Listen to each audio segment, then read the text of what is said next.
Sawadee Hello and welcome to Daily Wisdom, Walking the Path with the Buddha. Today is our group learning program where we study the words of the Buddha, and we're using this book, Developing a Life Practice, The Path That Leads to Enlightenment, as our source text for this program. This is a 7-month program where on Sundays we talk each week chapter by chapter. Today we're in chapter 5, and we've previously gone through other chapters in the book. But if you're joining us for the first time, that's completely fine, because right now we're starting to enter into the heart of the book, which is really going to help you to really understand this full path to enlightenment, because today we're discussing the Eightfold Path.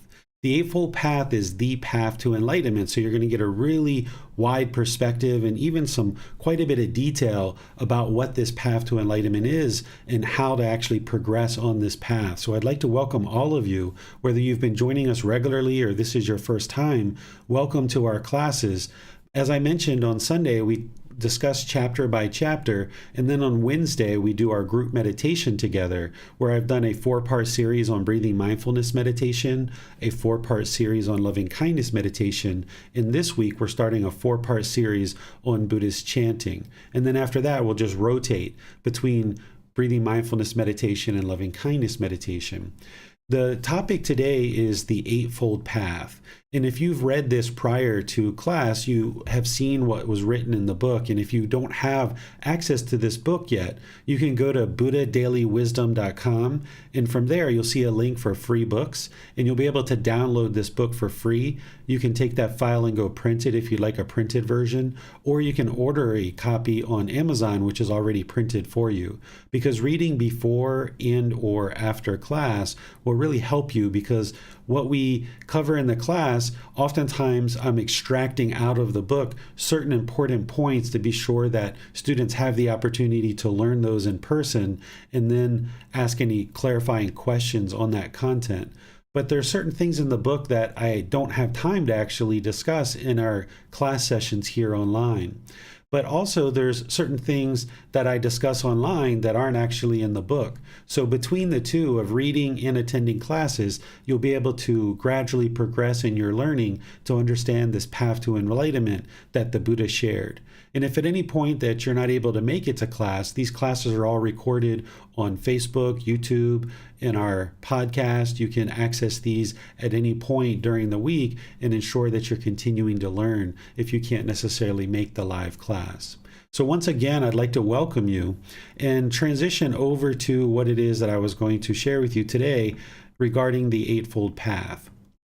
In order to talk about the Eightfold Path, it's important to first discuss the natural law of Gama. Chapter 9 in this book is devoted to the natural law of Gama. So we'll get really in depth with it there in chapter 9. But here I'd like to be sure that students who are learning have at least a basic understanding of the natural law of Gama, because it's the Buddha's teachings that are actually explaining this natural law of Gama to us. The natural law of Gama is one of the primary natural laws that the Buddha is explaining in his teachings.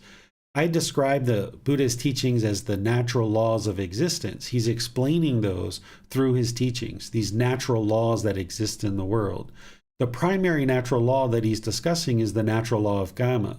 And it's the Eightfold Path where you really start pulling back the covers and starting to be able to see what it is that he's actually discussing and what he's talking about. Because the Eightfold Path is the central core teaching of the Buddha, with other teachings plugging into this Eightfold Path. And the more you understand this natural law of Gama, you awaken to this wisdom, and then you're able to make wiser and wiser decisions in the world, having knowledge and wisdom of this natural law. Because without the understanding of this natural law, a unenlightened, unawakened being is going to really struggle and have difficulties, because there's a lack of wisdom, or what we call ignorance, or the unknowing of true reality about this natural law. And when we don't understand what we don't understand in the unenlightened state, then we make decisions that we think are beneficial, or we think that are wholesome, or we think might turn out well for us. But when we make those decisions, then something comes back to us that we weren't weren't expecting or we weren't thinking that was going to occur. And then we really struggle to see what it is that we're doing, or what decisions are we making that are causing these complications in our life. And we often struggle making these decisions in life. And we had this same exact thing occur to us as we were growing up in other parts of our life with other natural laws. With the natural law of gravity, when we were 2 years old or 3 years old, we really struggled to understand this natural law. We didn't even know that it existed when we were 2 years old, 3 years old, 6 years old, and what have you. But this natural law of gravity affected us, whether we are aware of it or not. And when we walked down the street, or we were maybe even just an infant or a toddler and we stood up, we would fall down, we would hurt ourselves, we would cry, we would struggle, we would put our toys in a certain place and they would fall down and they would break and we would be upset, or we would knock over glasses of water, or we would knock over our milk as a child, and we would cry and we would be upset because we didn't understand this natural law of gravity. We would ride our bicycle and fall off and end up banging up our knee or our elbows or what have you. And because our lack of understanding, our lack of wisdom, our unknowing of true reality of this natural law of gravity, we really struggled in the world. But then slowly but surely, we started learning about this natural law of gravity. Our mind awakened to the wisdom of the natural law of gravity. And as we did, then we started being able to make wiser and wiser choices. We started tying our shoes extra tight. We started looking at the surface of the sidewalk as we walked. We kind of learned to be stable on our feet as we walked, and we ran and we jumped and we hopped. We learned how to balance ourselves on a bicycle and other things. And we started to exist in the world more peacefully, because now we can travel anywhere and anywhere that we'd like in the world, because we now have this wisdom of the natural law of gravity. Well, the same thing needs to occur with this natural law of karma and all the other natural laws that the Buddha discusses. Because as long as we lack the wisdom of these natural laws, we're going to struggle. We're going to make unwise decisions. And that's where the mind gets shaken up and experiencing sadness and sorrow and anger and frustration. Because moving the mind to this enlightened mental state, the mind is peaceful, calm, serene, and content with joy permanently, no longer experiencing feelings like anger or sadness or frustration or irritation, annoyance, guilt, shame, fear, boredom, shyness, loneliness, jealousy, resentment. All of these discontent feelings and others are completely eliminated from the mind. And that comes from gaining the wisdom of this natural law of karma and these other natural laws of existence, so that then you can train your mind to now, through understanding these natural laws, you can now make wiser decisions in the world about how you do things and how you navigate the world. But in order to accomplish this, you need to learn the teachings, you need to reflect on them, and you need to practice them. You don't believe the Buddha's teachings. Belief isn't going to help you awaken to the wisdom that the Buddha shared about these natural laws. Because with belief, you don't know whether it's true or false. And if you just believe things, then you can easily have the mind shaken up because you don't know what's true or false. You haven't gained any wisdom. But when you learn in a class like this, or when you learn with books and other resources that I share, you can intellectually understand the teachings. Then you can reflect on those, independently verifying the teachings that they're true. And then you can start practicing the teachings, making wiser and wiser decisions about things that you do in life, including training your own mind.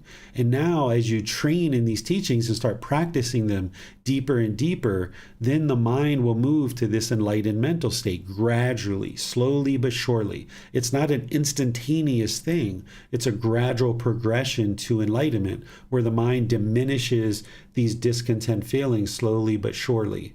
And that starts with the intellectual learning. And then when you do that intellectual learning, like today, you reflect on those teachings, you independently verify them, which I'm going to help you start doing today. And then I will help you to understand how to move these teachings into practice, so that now, as you're practicing them, you can see the truth for yourself more and more, that these teachings are indeed working to improve the condition of the mind. So this natural law of karma, you can see it for yourself because you've been affected by this without you necessarily knowing it. It's not punishment and rewards. A lot of times people think of the natural law of karma as you're getting punished or you're getting rewarded, but that's not actually what it is. It's just cause and effect, or action and result. When we have certain decisions that we make, there's a certain effect or there's a certain result based on the decisions that we make. The results of our decisions is what is our karma. If we say, oh, that's wholesome karma, that's because of the results of our decisions. Or if we experience unwholesome karma, that's the results of our decisions. Because it's our life, it's our decisions, it's our results. As we experience various things in life, everything that we experience is a result of our decisions. It's just cause and effect, or action and result. So this series of cause and effect, or this series of decisions that have led to some result, this is our karma. So just the fact that you can hear me right now and you understand the language that I'm speaking, that is a result of your decisions. At some point in your life, you wouldn't understand somebody speaking in this English language, whether it was when you were a young baby or a young child, or maybe later in life, if you have English as your second language. At some point, you had to make a decision to actively learn the English language. And you made many, many, many, many decisions, reading books, going to classes, learning the script, doing various things and various activities in order to get to the point where you can actually understand the English language and learn from it. It's not a reward that that's happened for you. Nobody rewarded you for that. That was a result of your decisions. So being able to listen and understand what I'm saying is a result of your decisions. It was cause and effect because you chose to pick up a book regularly, because you chose to go to classes regularly, because you chose to learn from a teacher. You now understand the English language. That is wholesome karma. You've made certain decisions that led to some result. So all of the Buddha's teachings, all of the Buddha's teachings are based on understanding that everything we experience is from our own decisions. And when you understand this, everything else that the Buddha has to share with you is built upon this understanding that everything that you experience is based on your decisions. I'm sorry, my voice is a little scratchy. Let's see if that helped. Perhaps.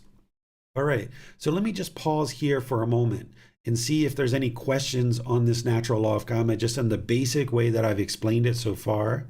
Because what I'm going to share with you after this is based on understanding this, and I would just like to see if anybody has any questions before we move on. The way that you ask questions is you put those into Facebook, YouTube, or Zoom in the comment section, and our moderators will see that and be sure your question gets asked during the class. If you're in Zoom, you can electronically raise your hand and ask any questions or follow-up questions directly. Hello, teacher. As for the law of karma, one can see two persons, both of them maybe are doing unwholesome things. Let's say both are smoking cigarettes, are drinking alcohol, but the results are different for these two persons. How can we understand this through the law of karma? Yeah, so there's not an exact cause and there's not an exact effect that's going to be the same for every single person. This is the natural, this is the universal truth of impermanence, that you can't have exactly the same result. So if two people end up smoking and both of those people are smoking for 10 years, one person might develop cancer and another person doesn't. It's just based on the health of the body and other decisions that they make. It's not just singular. It's not you made this one decision, so everybody who makes this one decision is going to absolutely get this one result. Everybody that is making certain decisions in their life, there's more than just one decision that they're making. They're not making these decisions in isolation. So there's not one permanent fixed result based on every single decision that we make. One of the teachings that the Buddha explains is of course, in his teachings, he helps us to generally understand this natural law of karma so that we can as best as possible, deeply understand it and make wise decisions in our life. But one of the things that he says is to try to understand the exact result of karma. It would drive you to madness and frustration if you tried to do that. So because of the universal truth of impermanence, there's not going to be the exact same result for every single person and every single decision that they make. Well, thanks, teacher. No more questions for now. All right. So let's move on and start looking at the Eightfold Path, because it's the Eightfold Path that is the path to enlightenment. And if you were in our class last week, or if you listened to the replay from last week, we discussed the Four Noble Truths. And I'm going to kind of recap some of that today, but we went into a lot of detail of the Four Noble Truths last week. And that last noble truth, the Buddha is pointing to the Eightfold Path and saying, that's the way to eliminate discontentedness. That's the way to get to enlightenment, is to practice the Eightfold Path. And in that Four Noble Truths, he explains the problem of discontentedness in the mind. He explains the cause of it. He explains the elimination, and he explains the path forward is the Eightfold Path. That's what's going to completely eliminate discontentedness. That plugs into the Eightfold Path as right view. Having the right view is essentially understanding that you are causing all your own discontentedness, and because of that, you can actually eliminate it. Oftentimes in the unenlightened state, we blame other people for our anger and our frustration, our irritation, and all these other discontent feelings. But what we learned in the Four Noble Truths last week is that your own mind is causing it to be discontent because of craving, desire, attachment, the mental longing for something with a strong eagerness. So we're going to review that today as we progress in learning all the other steps. But here I would just like to show you the Eightfold Path as it's comprised of right view, right intention, right speech, right action, right livelihood, right effort, right mindfulness, and right concentration. These are the steps that we're going to be discussing today. And these are organized into 3 subsections of wisdom, moral conduct, and mental discipline. It's in understanding each one of these steps that you practice them all, that you gradually move the mind to the enlightened mental state. You can think of these 8 steps as almost like little dials that you're dialing in closer and closer. So if you've learned the Eightfold Path in other classes with me, or you've read books or study with other teachers a bit about the Eightfold Path, you should be learning it more than just one time. You can't just learn it once and then be perfecting it right after that. You need to gradually learn it and dial in each one of these steps and doing them all at the same time. The way that I think about the Eightfold Path is the Buddha is providing this ceiling and saying, this is how to train the mind to get to enlightenment. And as an individual practitioner, you're gradually working up to that ceiling. But as you're working up to that ceiling, it's not a linear progression. You're going to be actually moving up to that, and you're going to take a couple steps back. You're going to be moving up to that, taking some steps back, moving up to that. But your progression is moving forward. But each day, each week, each month, you're gradually working closer and closer to the ceiling of what the Buddha describes in the Eightfold Path. The very first thing that he talks about in the Eightfold Path is right view. And I use the words of the Buddha in order to help you to see with 100% certainty what the Buddha was actually teaching. Because remember, you shouldn't believe what I teach. You shouldn't believe what the Buddha teaches. You shouldn't believe these words. But there needs to be some basis of understanding that you use the words of the Buddha to understand what it is that he taught. Then when you do that intellectual learning, you start reflecting on it, you start practicing it and seeing the truth for yourself. So in the Eightfold Path, this layer of learning that the Buddha shares in this central core teaching, he shares in what, monks, is right view. It is, monks, the wisdom of discontentedness, the wisdom of the cause of discontentedness, the wisdom of the elimination of discontentedness, in the wisdom of the way of practice leading to the elimination of discontentedness. This is called right view. So here in the Eightfold Path, he's providing this central core teaching, and then he's kind of pointing the finger towards other teachings. So here he's pointing the finger towards the Four Noble Truths.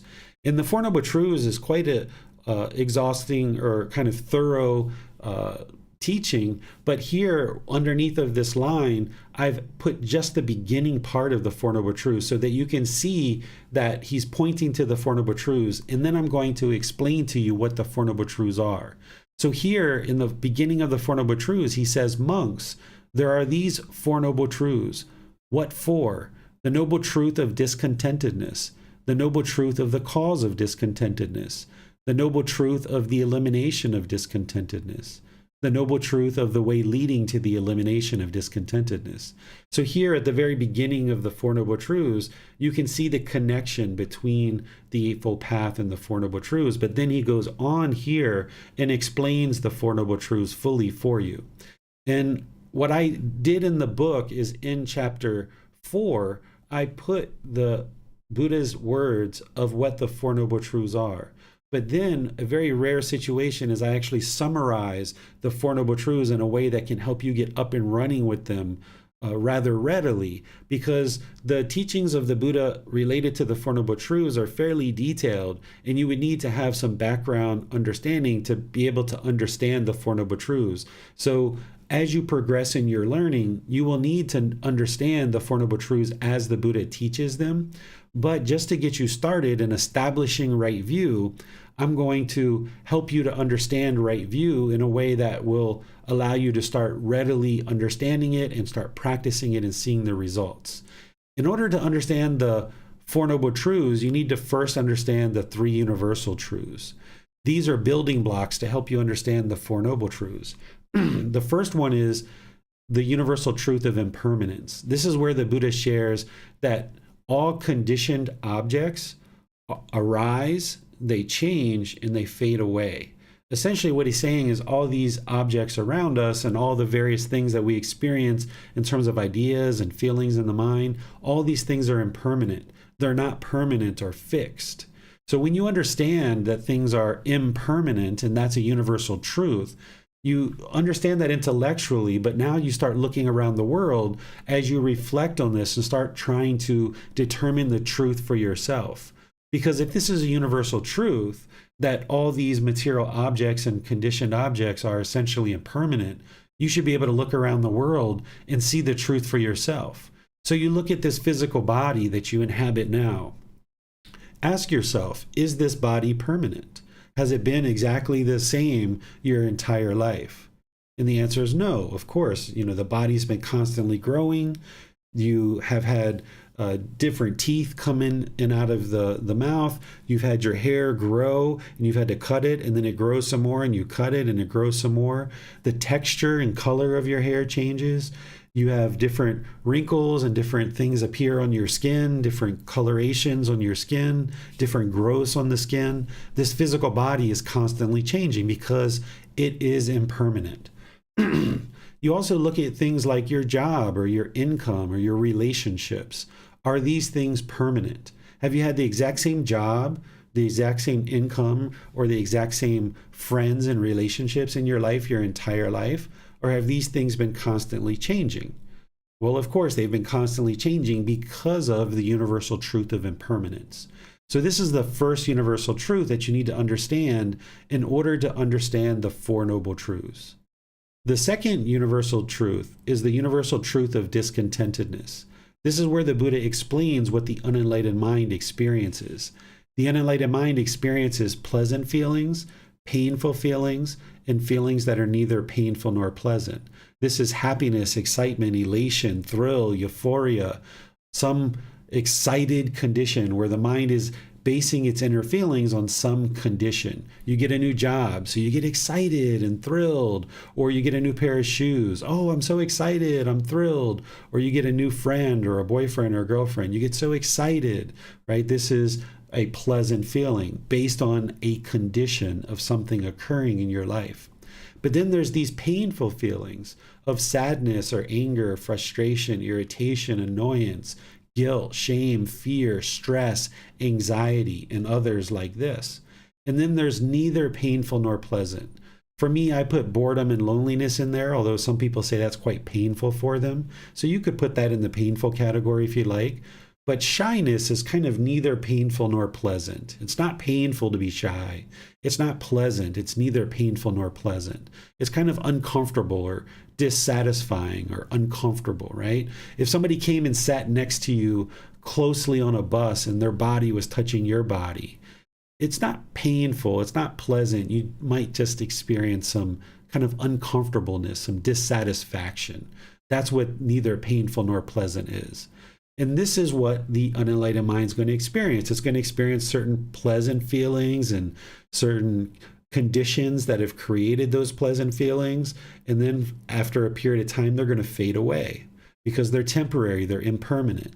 Then the mind's going to experience these painful feelings of anger and frustration, irritation in others. And then at some point, it's going to experience these neither painful nor pleasant feelings. And this is the unenlightened mind just going up and down and up and down and up and down. And these are conditioned feelings. The mind is conditioned on some experience. And we're going to explain that in the Four Noble Truths for you more. Some people refer to this universal truth as suffering.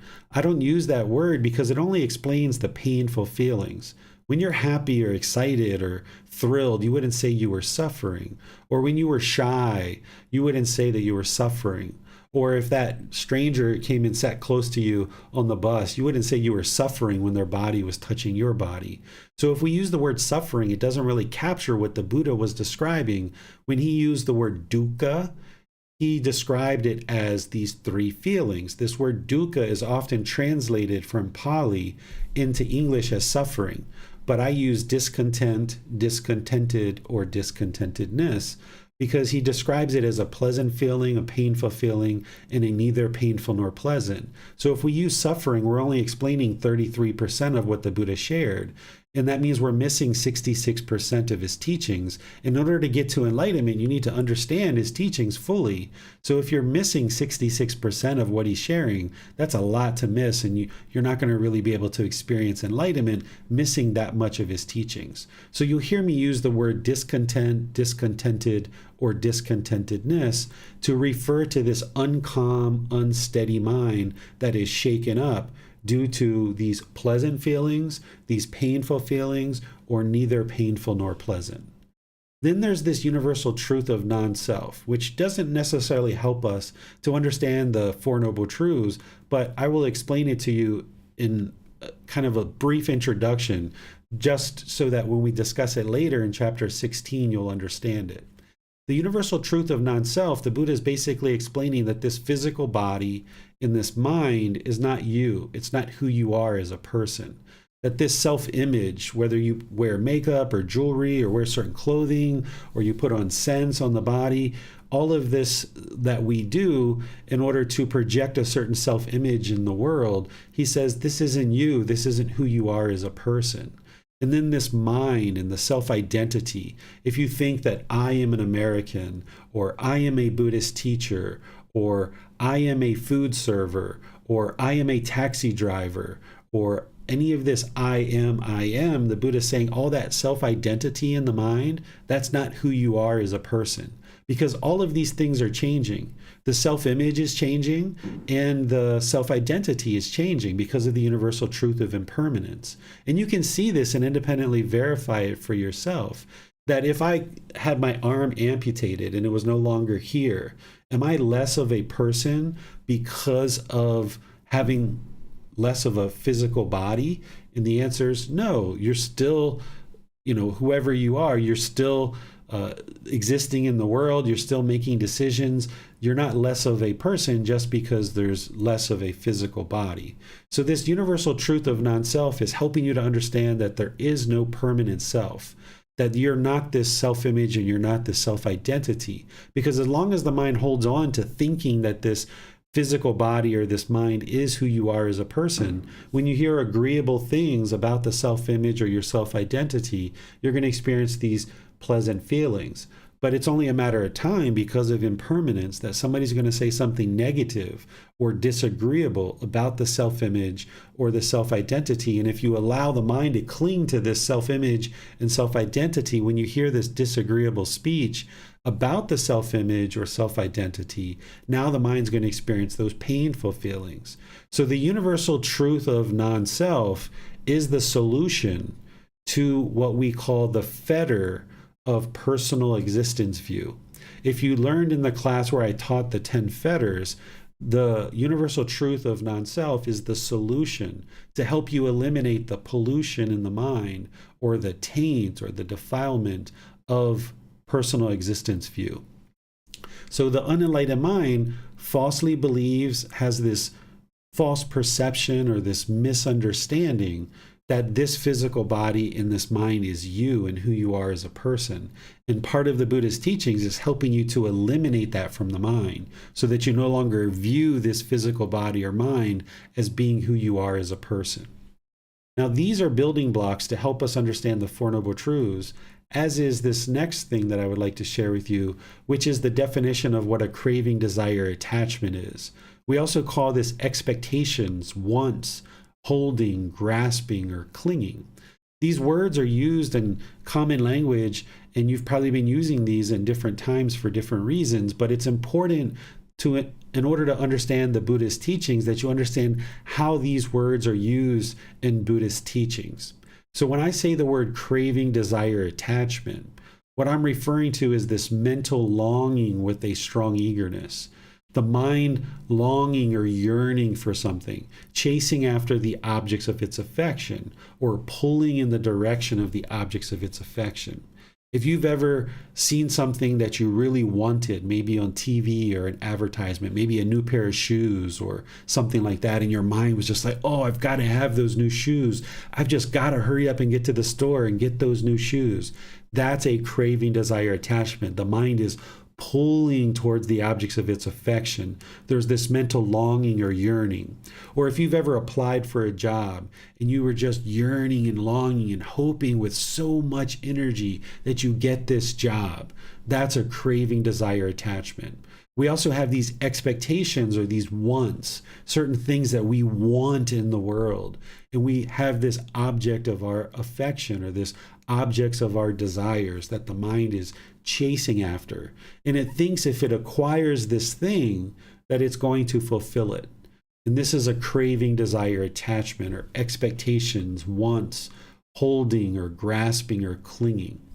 And this helps you to understand the Four Noble Truths the way that I explain them, because the Buddha explains that in the First Noble Truth that everyone that is unenlightened will experience discontentedness. So if you experience those pleasant feelings where the mind gets this happiness, excitement, elation, thrill, euphoria, that means that your mind is unenlightened because it's basing its inner feelings on some impermanent condition. And that's what's arising those pleasant feelings. And then if you experience those painful feelings of anger, sadness, frustration, irritation, annoyance, guilt, shame, fear, or any of those other painful feelings, then you know your mind is unenlightened. And same thing if you experience boredom, loneliness, shyness, uncomfortableness, displeasure, dissatisfaction, then you know your mind is unenlightened. But the goal is for you to learn and practice so that you can then gain this wisdom of these natural laws so that now you can train your mind and move the mind to the enlightened mental state. You haven't done anything wrong. Every human being who is born is unenlightened. But now, with this wisdom of the Buddha, you can move your mind to the enlightened mental state. But in order to do that, you have to understand the cause. What is causing this discontentedness? And that's where the Second Noble Truth comes in. Discontentedness is caused by our own cravings, desires, attachments, because the mind wants everything to be permanent when everything in the world is impermanent. I'm going to explain this a few times, and I'm going to give you some examples so that you can see it, starting to independently verify it.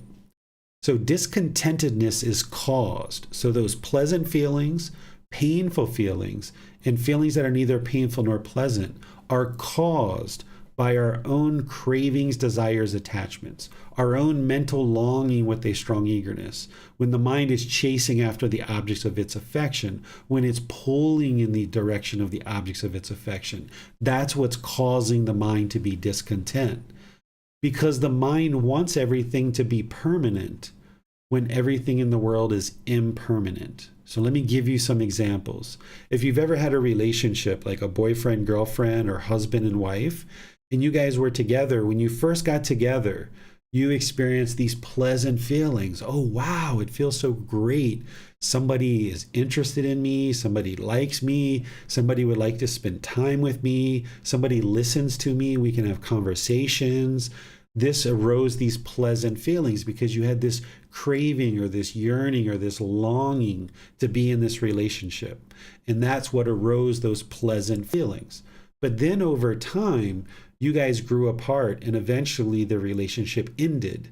And when the relationship ended and you guys split, now the mind was sad or angry or frustrated. You might even experience loneliness or boredom during that period of time. It's not the other person who caused this. It's actually the mind itself, that craving, that yearning, that longing, that craving for permanence. Because the mind thought this relationship was permanent. And then when the relationship ended and you separated, now because the mind lacks the wisdom of the universal truth of impermanence, it doesn't understand that. It hasn't been trained to understand this universal truth of impermanence. Now, because of that craving being in there, that yearning, that longing, that wanting permanence, when you guys separated, the mind then experienced painful feelings because it's experiencing this impermanence. It doesn't like this change. So one of the ways to say this is the way that I have it written here as the second noble truth, is that the mind wants everything to be permanent. It craves, it yearns, it longs, it wants everything to be permanent. Another way to say that is the unenlightened mind does not like impermanence. It does not like change. When things start to change and shift in your life, that's when discontentedness of painful feelings start to arise in the mind. But then when you have these mental longings and you're chasing after the objects of your affection, if you get what you want, you get those pleasant feelings of happiness, excitement, elation. But they're just temporary because they're based on some condition. And this condition is temporary. So when that condition changes, the mind moves from these pleasant feelings to these painful feelings of sadness and anger, frustration, and others. So the mind is causing itself to be discontent. Understanding right view is to understand the view that you are causing your own discontentedness. In the unenlightened state, we typically blame other people for our discontentedness. We say that you are making me angry or you are annoying me. But in reality, it's the mind causing itself to be angry. It's the mind causing itself to be annoyed because of the craving, desire, attachment. And when you understand that and you accept responsibility for the mind causing itself to be discontent, then you can start to focus on the elimination of discontentedness, which is the third noble truth. The elimination of discontentedness is possible by eliminating craving, desires, attachments. So if you can train the mind to understand this universal truth of impermanence, and you can eliminate the craving, desire, attachments where the mind isn't chasing after the objects of its affection, where it doesn't have this yearning and longing, wanting certain things to be a certain way all the time. When you can train the mind to no longer do that and reside in the middle or practice the middle way as the Buddha described, then you can reside peaceful, calm, serene, and content with joy permanently, because the mind is no longer chasing after the objects of its affection. When it gets what it wants, it gets pleasant feelings. When it doesn't get what it wants, it gets these painful feelings. Essentially, what the unenlightened mind is doing is it's like a 3-year-old child throwing a temper tantrum.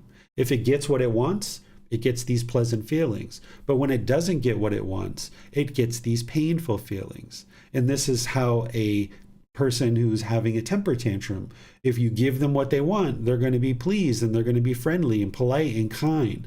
But if you don't give them what they want, they're going to be angry and hostile and bitter. This is what the unenlightened mind is doing because of the craving, desire, attachment, the mental longing for something. So you're going to hear in today's discussion about the Eightfold Path, about what we do in order to train the mind to move to this enlightened mental state. One of the things, or two of the things that I discussed last week, is breathing mindfulness meditation and the practice of generosity is training the mind to let go. Because the problem with the unenlightened mind is it's holding on. It wants the objects of its affection. It's clinging, it's holding on, it's yearning for the objects of its affection. So the way that the Buddha taught breathing mindfulness meditation, where you're training the mind to let go and come back to the breath, this is training the mind to reside in the middle, where it's no longer chasing the objects of its affection, but instead it's pursuing things as a goal or an objective or an interest. And then the practice of generosity, where you're giving and sharing your time, effort, energy, and resources, that's helping the mind to let go as well. Because oftentimes the mind holds on so tight because it's selfish. It holds on, it doesn't want to share. So by practicing generosity and sharing, that's what helps to train the mind to let go. And then in the fourth noble truth, the Buddha is pointing to the Eightfold Path and saying the path to eliminating discontentedness is the Eightfold Path, which is what we're discussing today. But all of this is based on right view, is understanding that you're causing your own discontent feelings. The next thing in the Eightfold Path is right intention. Right intention is also translated as right thought or right thinking. Some people refer to it that way. I use right intention, but it is also the right thinking or the right thought. And here the Buddha explains exactly what this is in his words. He says, "In what, monks, is right intention? The intention of renunciation, the intention of non-ill will, the intention of harmlessness. This, monks, is called right intention." What renunciation is this is having an interest or willingness to let go. Essentially, give up unwholesomeness, letting go of the mind's false beliefs and false perceptions of reality.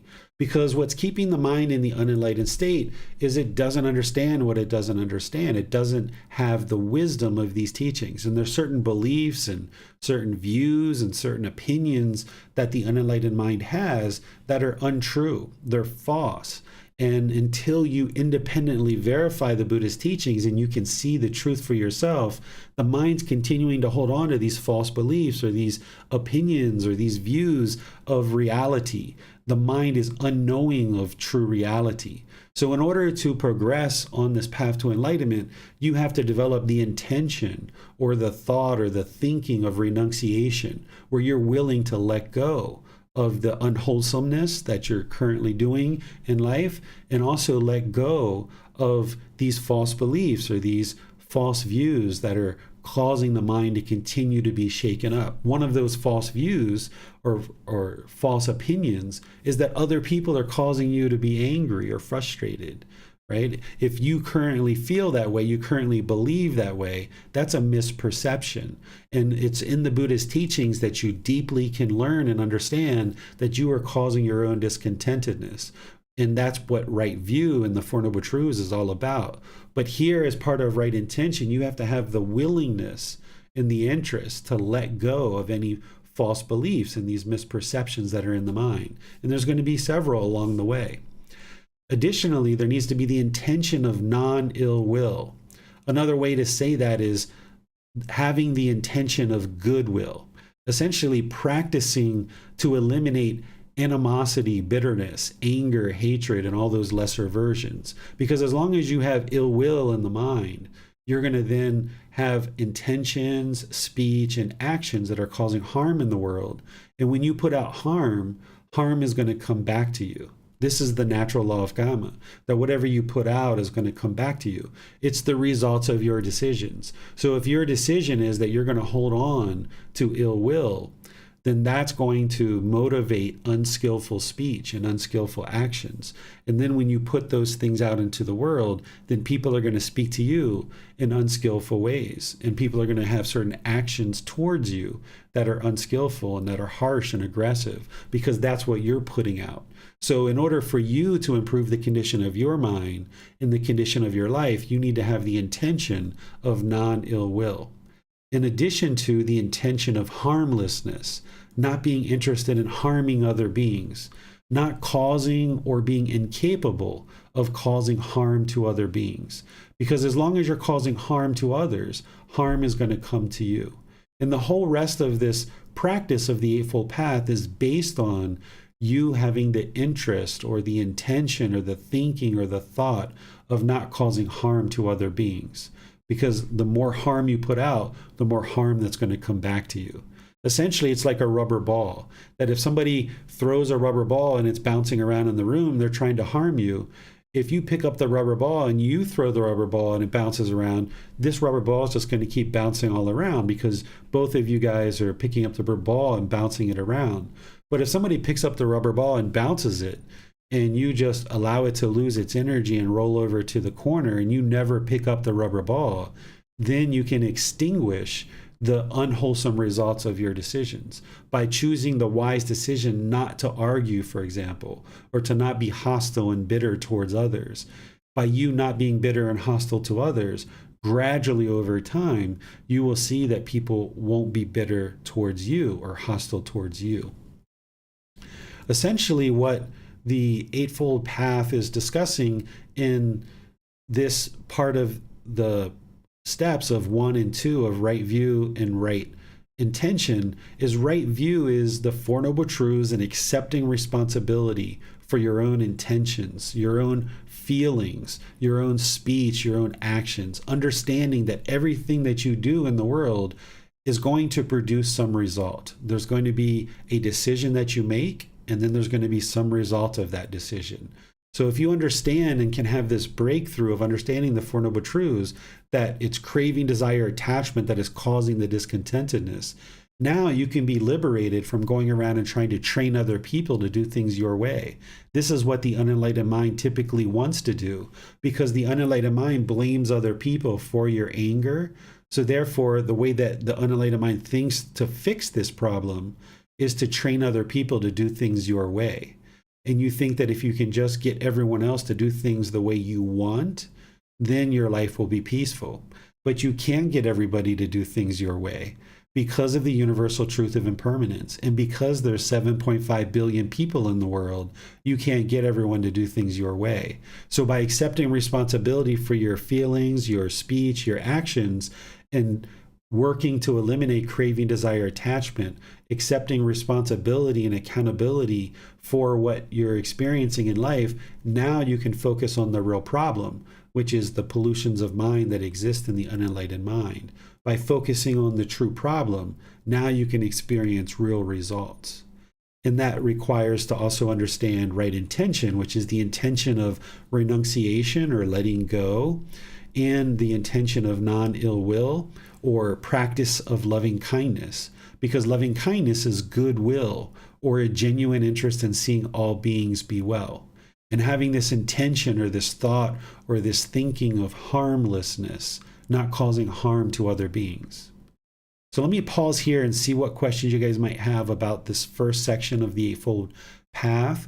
You can put those into Facebook, YouTube, or Zoom, or you can electronically raise your hand in Zoom and ask any questions that you like.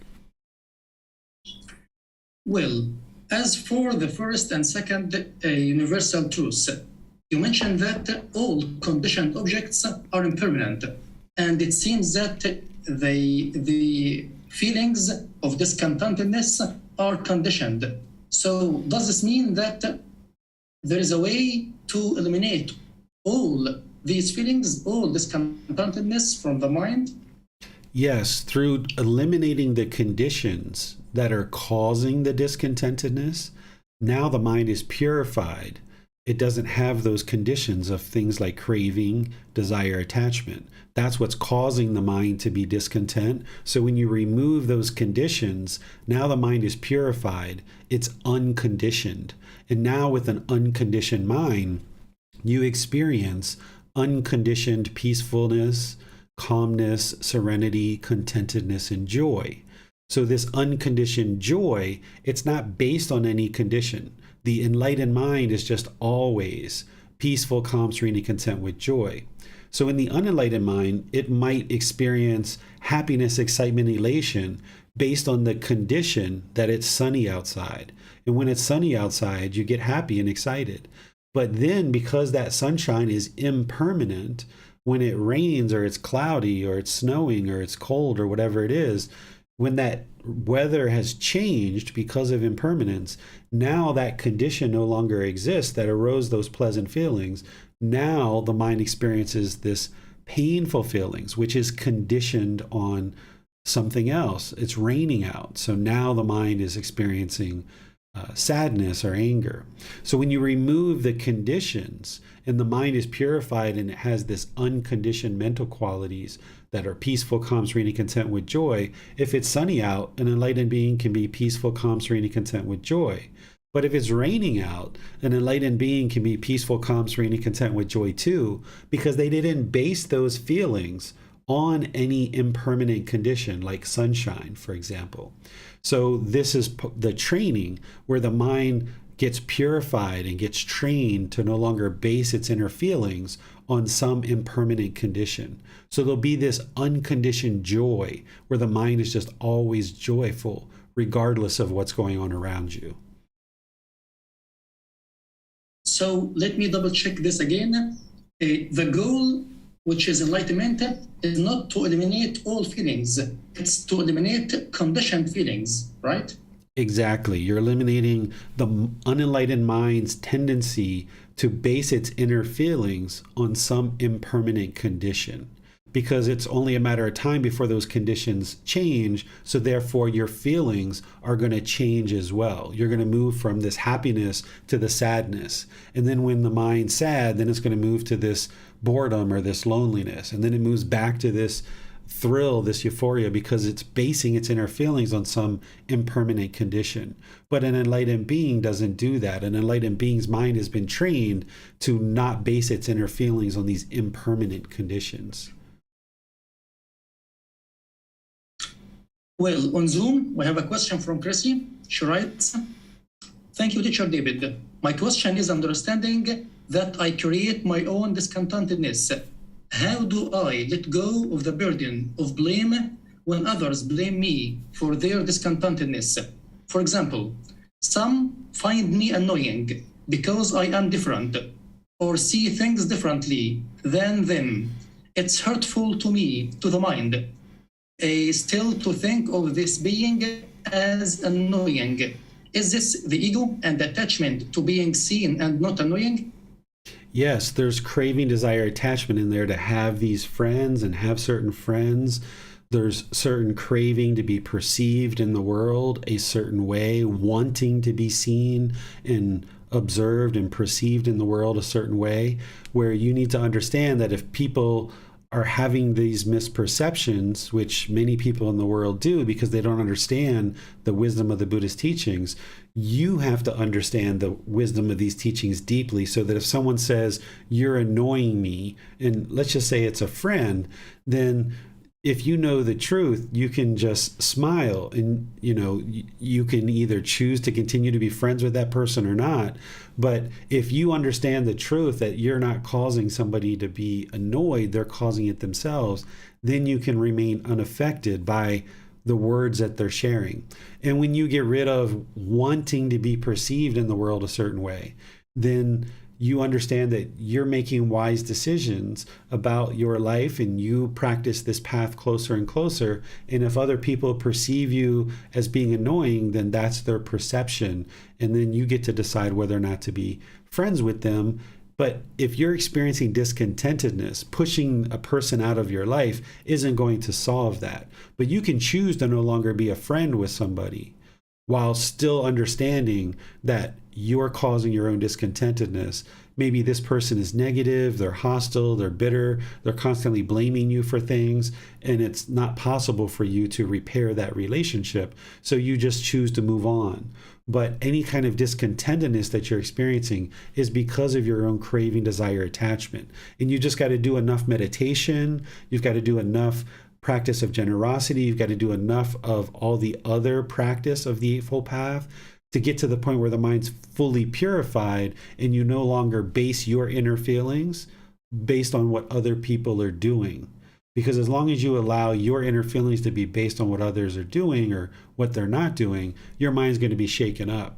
So right now, your mind is having craving, desire, attachment. It's being shaken up. It's experiencing discontentedness based on these impermanent conditions. So when somebody says something pleasing to you and they're like, oh, you're so friendly, Chrissy, you're such a wonderful person, I just enjoy being around you so much. Don't allow that to arise pleasant feelings. You've got to cut those off and let them go, because if you allow that to arise pleasant feelings, then it's only a matter of time before someone says, you're annoying, or you're bothering me, or, why does your hair look that way? Or why did you wear a red shirt today? I hate the color red, or whatever people might say, right? It's only a matter of time before you hear those disagreeable things. So the way to get ahead of the curve is don't allow the mind to arise these pleasant feelings whenever you hear agreeable speech about you being a wonderful person and how great you are, and they really enjoy being around you. Because if you allow your mind to base its inner feelings on that, then it's only a matter of time before someone says something negative. Because of the universal truth of impermanence, you can't live in a world where everybody is saying something wonderful about you, because of the universal truth of impermanence. So you've got to train your mind to not crave permanence. And then when you hear that positive, agreeable speech, just maybe thank them, say thank you for your kindness or whatever you're going to say, but don't allow it to arise pleasant feelings. Then you won't experience painful feelings when somebody says something negative. Yes, right. Thank you, sir. One more follow-up question. How do you not be friends with someone and not push them away? So what you do is you just walk forward. Like, say you have a friend that you're spending time around, and the relationship started off fine, but now it's gotten to the point where they're being negative and hostile and aggressive or bitter or resentful. You just choose to slowly no longer talk to that person. You just, where in the past you might have texted them, you might have called them, you might have invited them out to things. You don't have to go to that person and say, I'm choosing to no longer be friends with you, because that's going to create a confrontation. Instead, you just gradually, slowly stop chatting with them. You stop inviting them to things. You just move on in your life and do other things.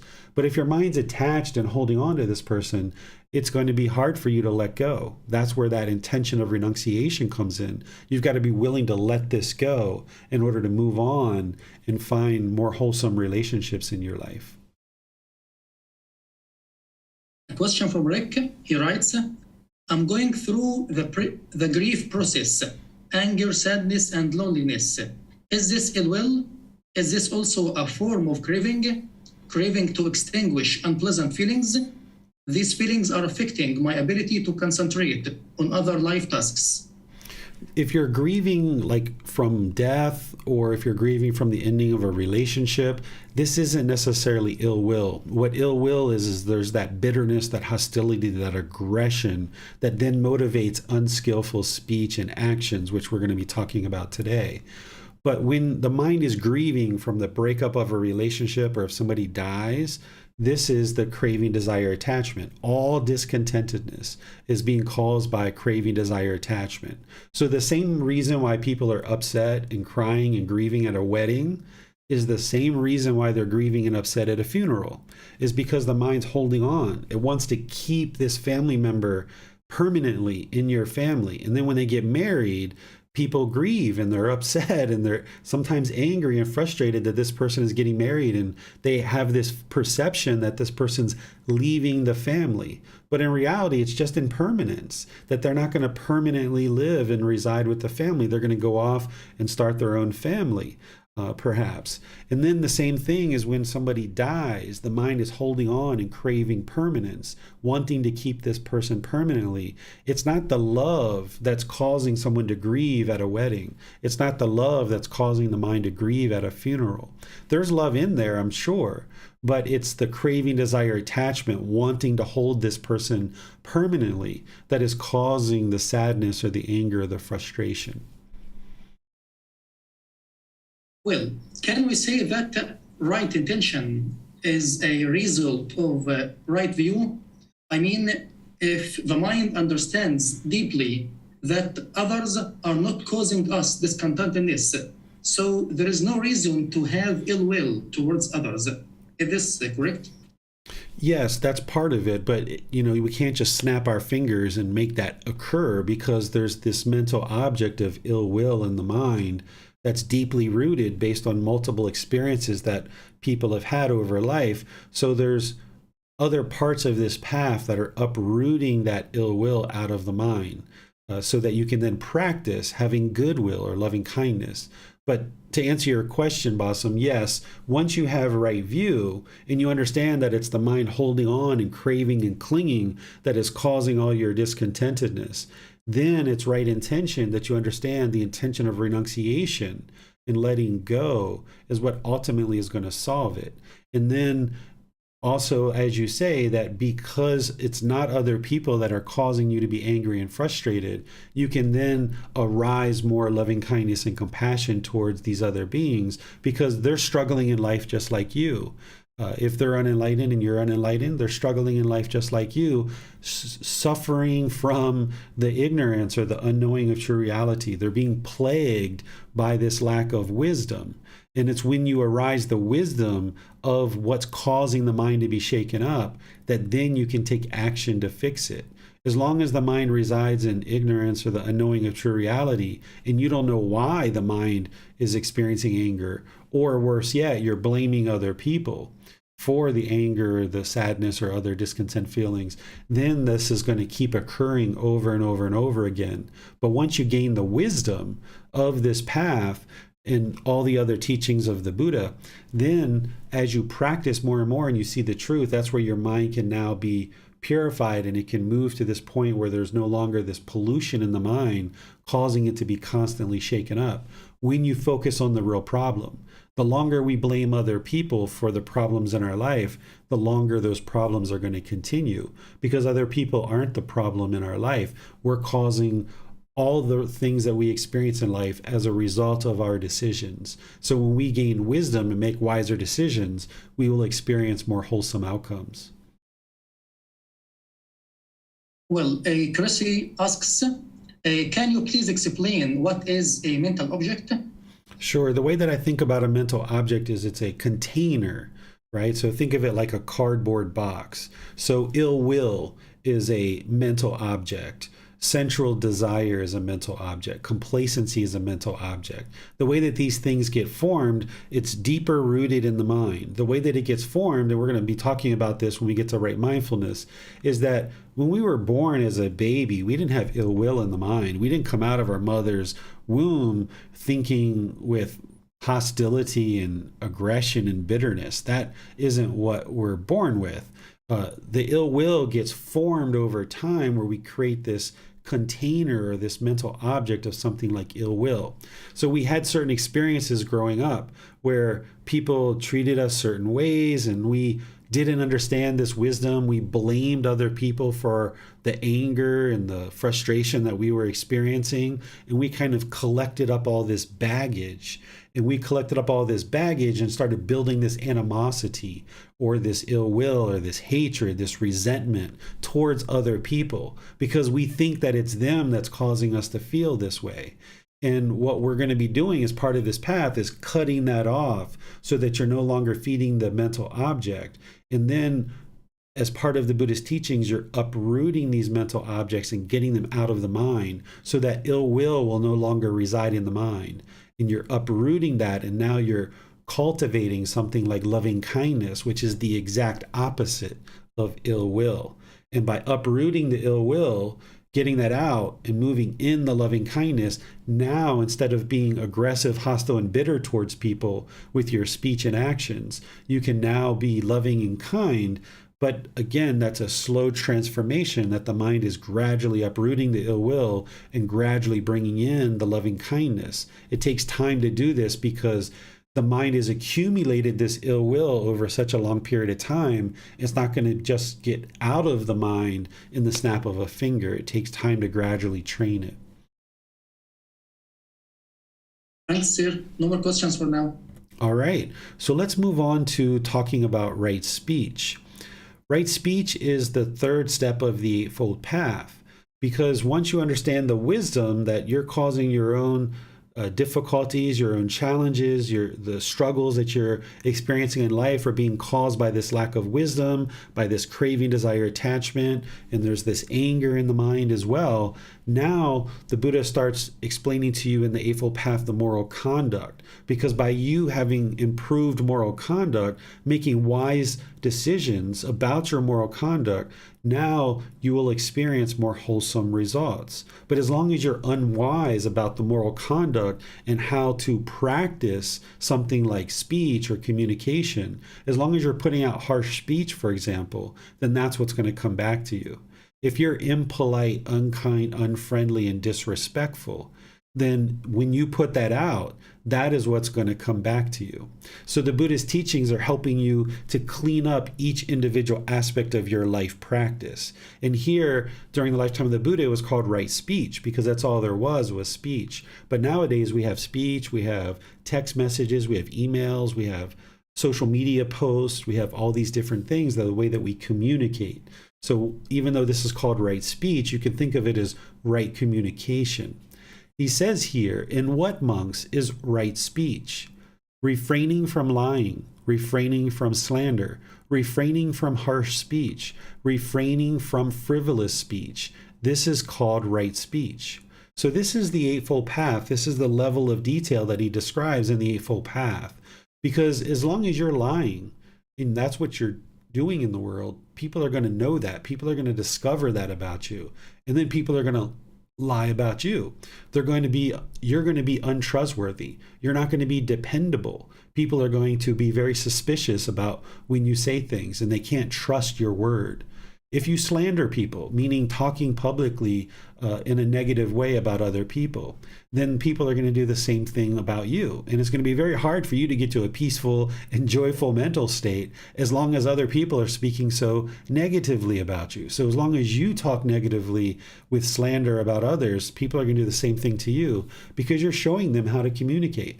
And whatever you do, that's what's going to come back to you. If you have harsh speech or aggressive speech, as long as you're doing that to others, that's what's going to come back to you. So if you notice that your kids speak harsh or aggressive, or your friends or your family members speak harsh and aggressive to you, this is because that's what you're doing as well. And people are speaking to you in the same way that you speak to them. Or if you have frivolous speech is like idle chatter or unpurposeful, unbeneficial speech. If you've ever been around somebody, or if you yourself has ever just been yada yada yada yada yada yada yada yada yada yada yada yada yada, just frivolous speech, you know how hard that is to listen to somebody that's doing that. So if you're speaking with frivolous speech, people are going to have a very hard time listening, and it's almost painful to listen to somebody that has frivolous speech in the unenlightened state. When the mind is enlightened, it won't be painful anymore, but still, when you're speaking with frivolous speech, it's causing harm to others. So therefore, people aren't going to be able to put as much influence or gain as much value from your speech. They're going to have to work really hard to understand you, and they're going to gain this experience where every time you speak, there's not purpose or benefit in what you're saying. So therefore, you're going to find it very difficult to be influential and beneficial to other people. So this is what the Buddha says in the Eightfold Path. This is one layer of understanding that he shares in the Eightfold Path. But then there's other teachings that he shares, things related to speech. So he's got this teaching on the 5 factors of well-spoken speech. And this plugs into the Eightfold Path as part of right speech. If you're currently lying, slandering, having harsh speech, or frivolous speech, it would be wise to improve all of those and ensure that you're not speaking in that way. And then go deeper into your practice and develop the 5 factors of well-spoken speech. The 5 factors of well-spoken speech are speaking at the right time, what you say is true, you speak gently, you speak beneficially, and with a mind of loving kindness. Because if you've ever spoken at the wrong time, or if somebody else has spoken at the wrong time with you, you understand how that feels to be interrupted, for example. You didn't like that. So when you interrupt other people, then they're going to tend to interrupt you, because that's what you do. That's your practice. So they're going to do the same thing to you. Another aspect of having speech that is spoken at the proper time is ensuring that your mind isn't discontent at the time that you're speaking. Because if you're angry or frustrated or stressed or irritated and you're speaking to others, that's going to come through in your speech. So you would like to make sure that your mind is calm and peaceful before you actually speak, because that's going to ensure that you can form the best communication with other people. And then also, if you're able to be attentive to other people's minds. So if somebody comes home, you're living with a partner or children or other adults, and somebody comes home from work or comes home from outside, and you jump on them right away and say, hey, we've got this bill that we didn't pay. If we don't hurry up and pay it, our electric's going to get cut off. If you did that, that's the wrong time to speak when this person just came home. It's better to let them come in, put their bags down, maybe get some water, maybe have some food, maybe even check in with them. Is this a good time to have a discussion about something that's really important? And then if they say yes, okay, have your discussion. If they say no, I got some really bad news at work today, I'm not ready to have a discussion like that, then you know, like, okay, you can restrain your mind and not share that and wait until it's a better time. So speaking at the proper time, you can read what I wrote in this chapter. I put a lot of details in there about how to ensure it's the proper time to speak and ensuring that what you say is true. Always be sure that when you speak, it's something you've seen with your own eyes and you know with 100% certainty that it's true. Because if you speak with false speech, people aren't going to be able to rely on you. Likewise, if you speak gently, this is really, really helpful in your life. And what it means to speak gently is be attentive to your tempo, your tone, and your word choice. If your tone and tempo or your word choice is harsh and aggressive, then that's what people are going to speak to you with. So if you can train the mind to speak gentle with your tone, your tempo, and your word choice, now as you learn to speak that way more and more with your children, your friends, your coworkers, your family, and you start cleaning up your practice over a consistent long-term period of time, now people will generally start to speak to you the same way. But as long as you continue to speak harsh and aggressive, others are going to speak to you that way too. And because you've spoken that way in the past, even if you changed your speech in an instant, which you can't, but even if you did, people are still going to speak to you harsh because that's what you did in the past. So you have to develop this practice and do it for a consistent long-term period of time to burn off all your prior decisions or your old karma. The old decisions that you made are going to have results. So you've got to practice this for a consistent long-term period of time, improving your practice. And then slowly but surely, people will start speaking to you in the same way that you're speaking to them. And then ensure everything that you say is beneficial. When you speak beneficially or with purpose, then people are more influenced by what you're sharing. Whereas if you're just sharing things that are unbeneficial, then people start to tune you out. By speaking beneficially, then people are very interested in what it is that you have to share because you're benefiting them or you're benefiting a certain project or you're speaking something that is actually helpful and beneficial to others. Be sure to speak with a mind of loving kindness. Loving kindness is a genuine interest in seeing all beings be well, this active goodwill. If you speak with hatred or ill will, this is going to produce unbeneficial results. So even if you were speaking at the right time, what you said is true, it's gentle, it's beneficial, but let's just say you got some sarcasm in there where you've got a little bit of ill will or animosity. This conversation is going to blow up on you because you're not speaking with the 5 factors of well-spoken speech. So now that you've learned this, remember, you don't believe it, but instead you look back and you reflect on this to independently verify it. Conversations that went really bad and blew up or had difficulties in your life, you can look back on those and you can see where you and or the other person wasn't speaking in this way, and therefore the conversation blew up, and you may even lost a friendship or another relationship as a result. But then you can also look back at conversations that went well and that turned out really well for you. And you can see where you and or the other person were speaking with the 5 factors of well-spoken speech without realizing that's what you were doing necessarily. And this is how you independently verify the Buddhist teachings, through your reflections of looking at past conversations. And now that you've done the intellectual learning and you start doing the reflection, now you start practicing this, where you bring your practice up closer and closer to this every day, every week, every month. You just gradually work on improving your speech and how you interact with people. And what you'll observe is that your relationships, both personally and professionally, will blossom. When you have craving, desire, attachment to another person, it's going to be a lot harder for you to practice something like right speech. But as you eliminate craving, desire, attachment through breathing, mindfulness, meditation, practicing generosity, you'll see that it'll become easier and easier to practice right speech and bring your speech up closer and closer to using the 5 factors of well-spoken speech. You'll develop what Thai people call barami. Barami is the one who people listen to. Barami is established by somebody who's speaking with the 5 factors of well-spoken speech.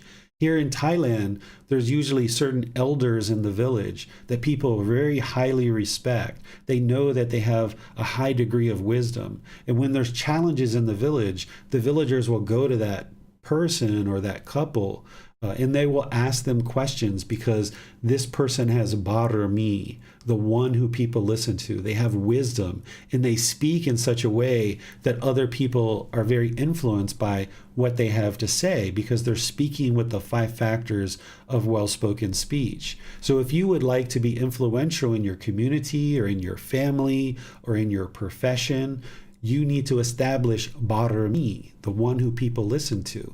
And this takes time for you to establish this. And the way you do it is you improve your practice, where you're now practicing right speech more and more in all your relationships and all your conversations.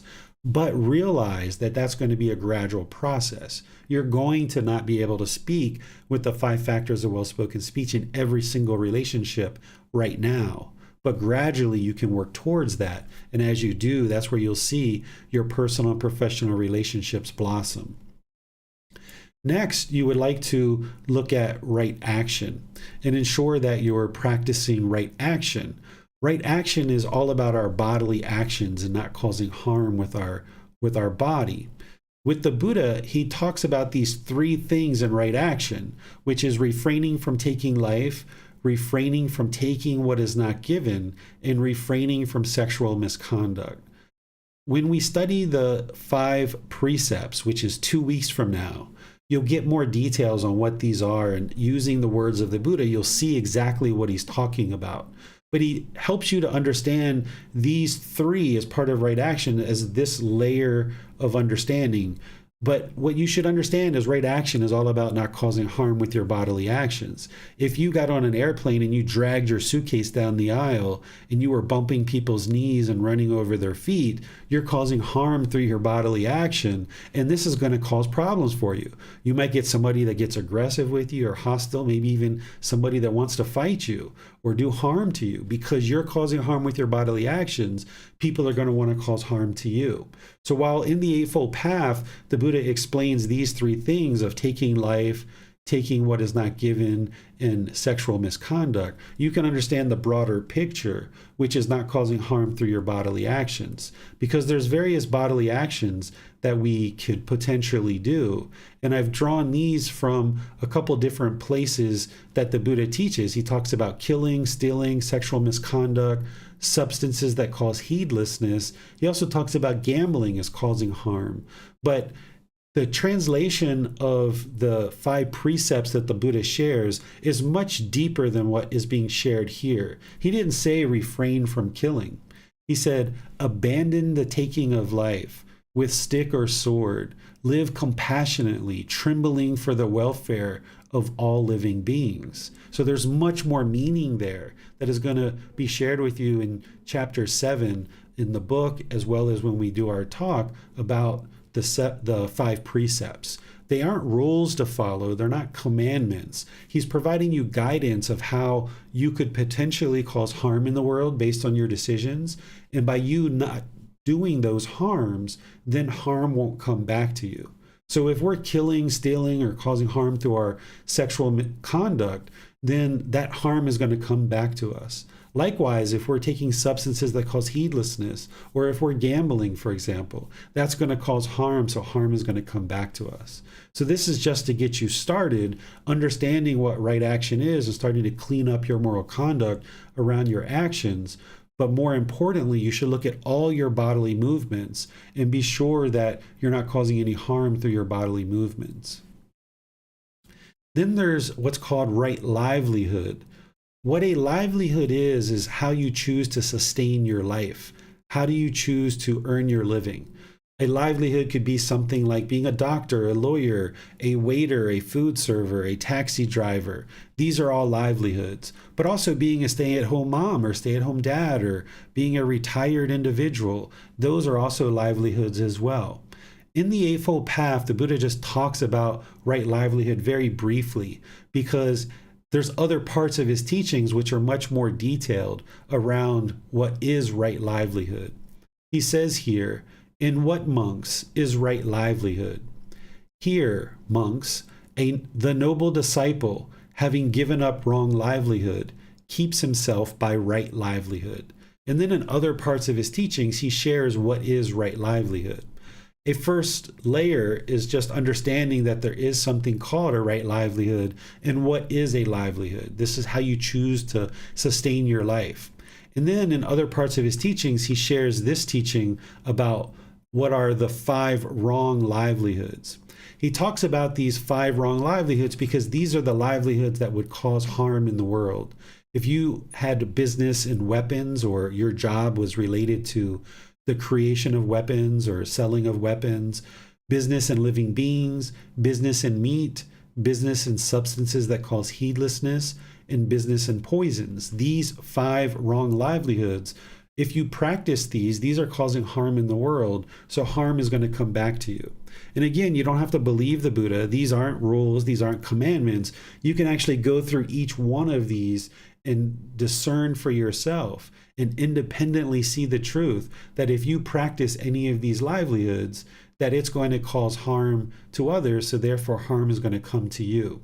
Let's just take one of these that is really simple for you to see, and I'll show you how to reflect on this. And then you can do this other reflection on the others yourself if you like. Let's take the one, business and substances that cause heedlessness.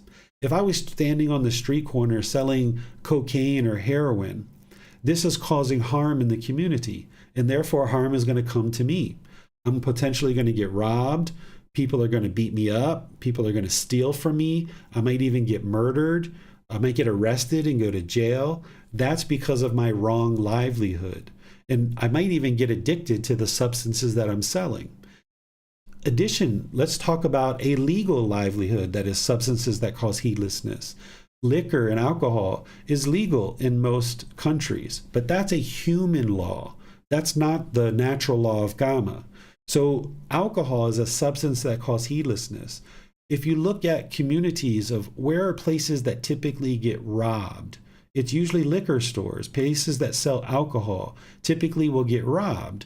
And oftentimes, or sometimes, those people get beat up, or they get murdered, they get hurt, they get all this fear as a result of getting robbed. This is a result of their decisions. It's not that they're being punished. It's not that they are necessarily doing something wrong. It's just that they lack the wisdom. We tend to follow human laws, but because we lack the wisdom of this natural law of Gotama, we might take a job in a place like a liquor store. And we might not even be the cashier. We might just be the person who mops the floors. But we have to always be on guard. We're always kind of fearful of who's walking into the store. And are we going to get robbed? Are we going to get beat up? Are we going to get murdered? What's going to happen to us? This is a result of our decisions of having business and substances that cause heedlessness.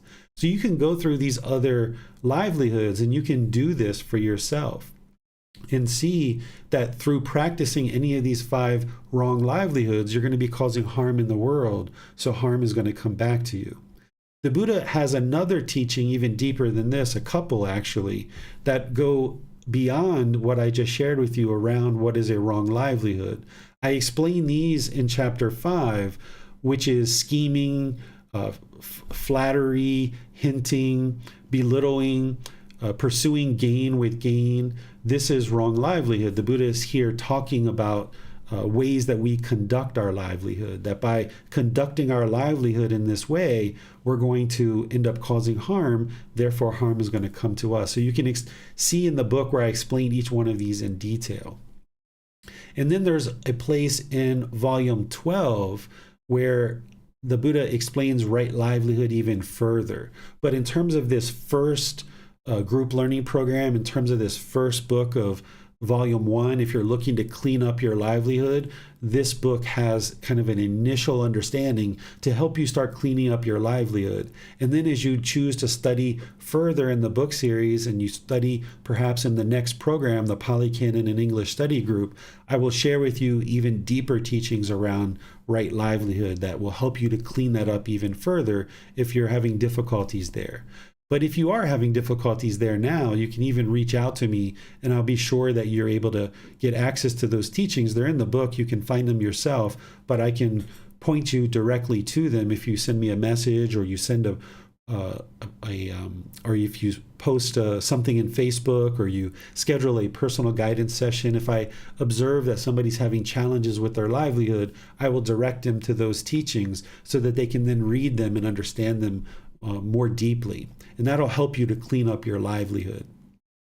So essentially, the moral conduct of the Eightfold Path is this right speech, ensuring that you're not causing any harm through your verbal conduct, ensuring that all communication, whether it's verbal, text, chat, posts, or emails, it should all be harmless, practicing the 5 factors of well-spoken speech, and realizing that it's going to be a gradual progress in order to help you get to that point. You're going to need to gradually train the mind, gradually practice and experience this gradual progress. And then right action is ensuring that you're not causing harm through your bodily actions. All your bodily actions should be harmless. And then the same thing with your livelihood, ensuring that you clean up your decisions to sustain your life, that you're not sustaining your life based on something that's causing harm in the world. Because as long as you're doing that, that harm that you're causing through your livelihood is going to come back to you. And it's going to be very difficult to have a peaceful, calm, serene, and content mind with joy when harm is just continuing to come back to you over and over and over again. So let me just pause here before we move on to the next section of the Eightfold Path and see if there's any questions on the moral conduct. Well, on Zoom, Tracy has a question. She writes, Teacher David, are you saying a being can experience unwholesome karma by cleaning an establishment that sells substances that cause heedlessness? Yes, because in that situation, if you're in that business, cleaning the floor, for example, you are supporting a business that is selling substances that cause heedlessness. And if somebody comes in to rob that store, it's not like they're just going to rob the cashier, or they're just going to murder the cashier, they're just going to beat up the cashier, for example.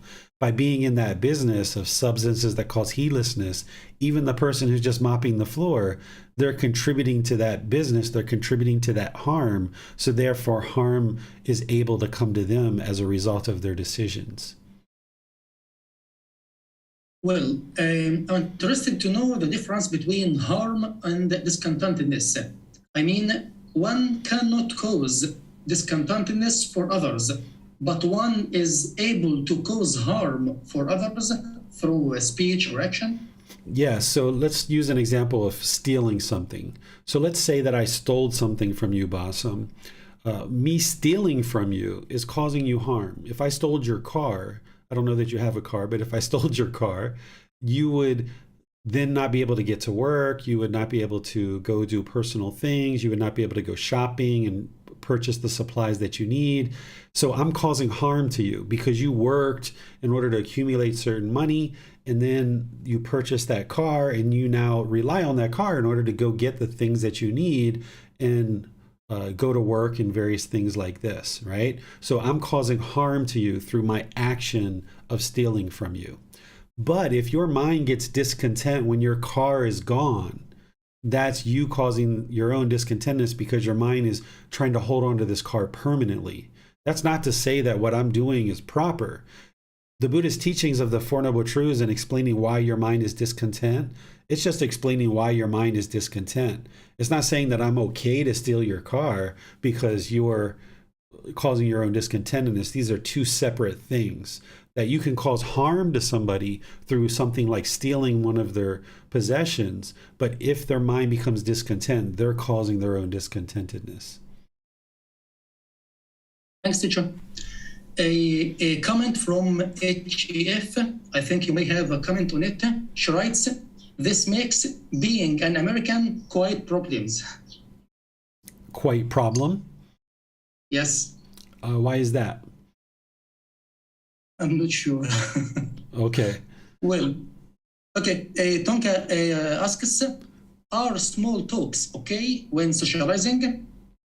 Yeah, if you need to talk, because remember, it's beneficial speech or purposeful speech. If you're meeting somebody and you're like, hey, how's your day going? You know, how's your children? This is all beneficial because you're building a relationship with this person and you're trying to understand them. You're trying to build camaraderie. You're trying to build a friendship and a relationship, and you're showing care and concern about their family, for example. So purposeful and beneficial, the purpose or the benefit can be that you're building a relationship with each other, but you're doing that in a peaceful way, in a calm way. You're doing it gently as you speak. So those things can be beneficial. Thanks, teacher. No more questions for now. All right. So let's talk about the mental discipline, and specifically starting with right effort, which is where the Buddhist teachings, he starts to explain this mental discipline of the Eightfold Path. This mental discipline is where the Buddhist teachings, in my view, really start to excel. Because some of the other things that we were talking about, except for maybe right view, you've kind of been aware of and to a certain level of degree. But when you start talking about the mental discipline, this is where the Buddha is explaining to you how to train the mind, how to gain control and discipline over the mind.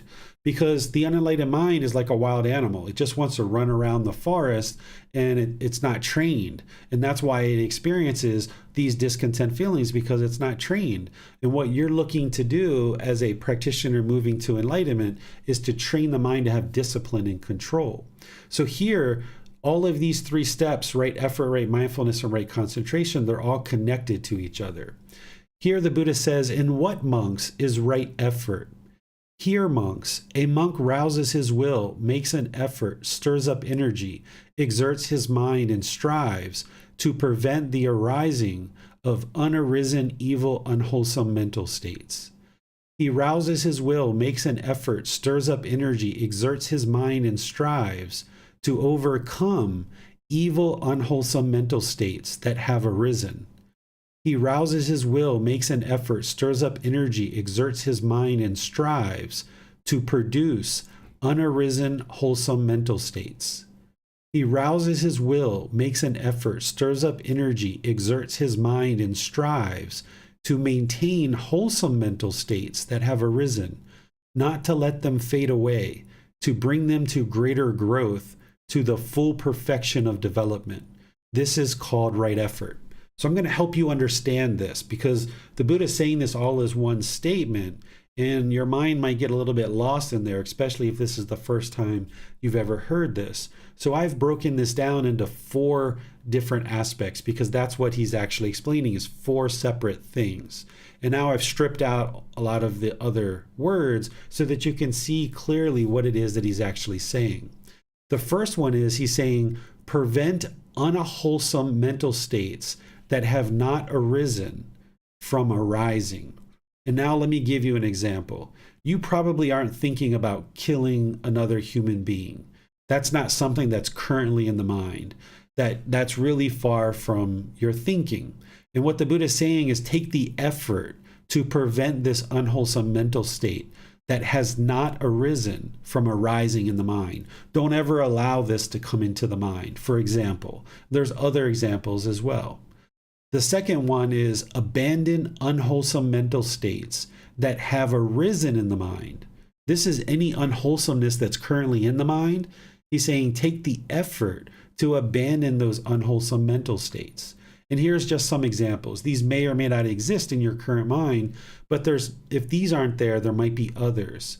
So if you're in a current relationship and you have a craving for sexual contact with another person outside of your relationship, you know that this is going to cause harm. So if you have this thought that comes up in the mind to have sexual relations with somebody outside of your current relationship, you should take the effort to abandon that unwholesome mental state, eliminate it from the mind. Or if there's anger or frustration or irritation that arises in the mind, take the right effort to abandon that from the mind. That's the unwholesomeness that's in the mind that you need to take the effort to actively eliminate from the mind. That's what he's explaining here. The third aspect of right effort is produce unarisen, wholesome mental states to arise in the mind. So if there's certain wholesome mental states that you're learning as part of this path, and the Buddha is going to be explaining unwholesome mental states and wholesome mental states. If your mind currently if your mind currently doesn't have certain wholesome mental states in the mind that you learn that are helpful and beneficial, the Buddha is saying take the effort to arise those wholesome mental states in the mind. So let's use the example of generosity. If you've learned that the giving and sharing is part of training the mind to let go, and that's beneficial for you in terms of developing your life practice, and you know that you're currently not a generous person, you find it very difficult to share with others, then the Buddha is saying take the effort to arise this generosity in the mind, bring it into the mind so that you can now practice giving and sharing and generosity with others. Or perhaps you might lack compassion. Compassion is the concern for the misfortune of others. If you have indifference, where you see other people struggling in life, and you're like, so what? Who cares? That's their karma. I don't care. Whatever happens to them, happens to them. It's not me. I don't care. If your mind thinks that way, or even a smidget thinks that way, then it's lacking compassion. So when you understand the wholesome mental state of compassion is needed for someone to move the mind to enlightenment, then you realizing that you don't have compassion, the Buddha is saying take the effort to arise that wholesome mental state and bring it into the mind. And then the fourth one is to maintain wholesome mental states that have arisen, not allowing them to fade. Right effort there. What right effort is all about is ensuring that you practice those four right efforts, that anything that is currently unwholesome, that is not in the mind, you prevent that from arising in the mind. Any unwholesome mental states that are currently in the mind, if there's something unwholesome in the mind, then you apply the effort to eliminate those from the mind. If there's certain wholesome mental states that are not yet in the mind, the Buddha is saying take the effort to arise those in the mind. And then if there's certain wholesome mental states that are currently in the mind, he's saying support those, encourage those, don't allow those to fade. So the way that you can think about it is anything unwholesome, you would like to take the effort to cut that off, let it go, eliminate it from the mind, and prevent it from ever coming into the mind. Anything that's wholesome, you would like to bring it into the mind. You would like to support it, encourage it, don't allow it to fade. The way that I explain this to my 9-year-old son is kick out the bad stuff and bring in the good stuff, and taking the effort to do that. That's what right effort is all about. Now let's talk about right mindfulness.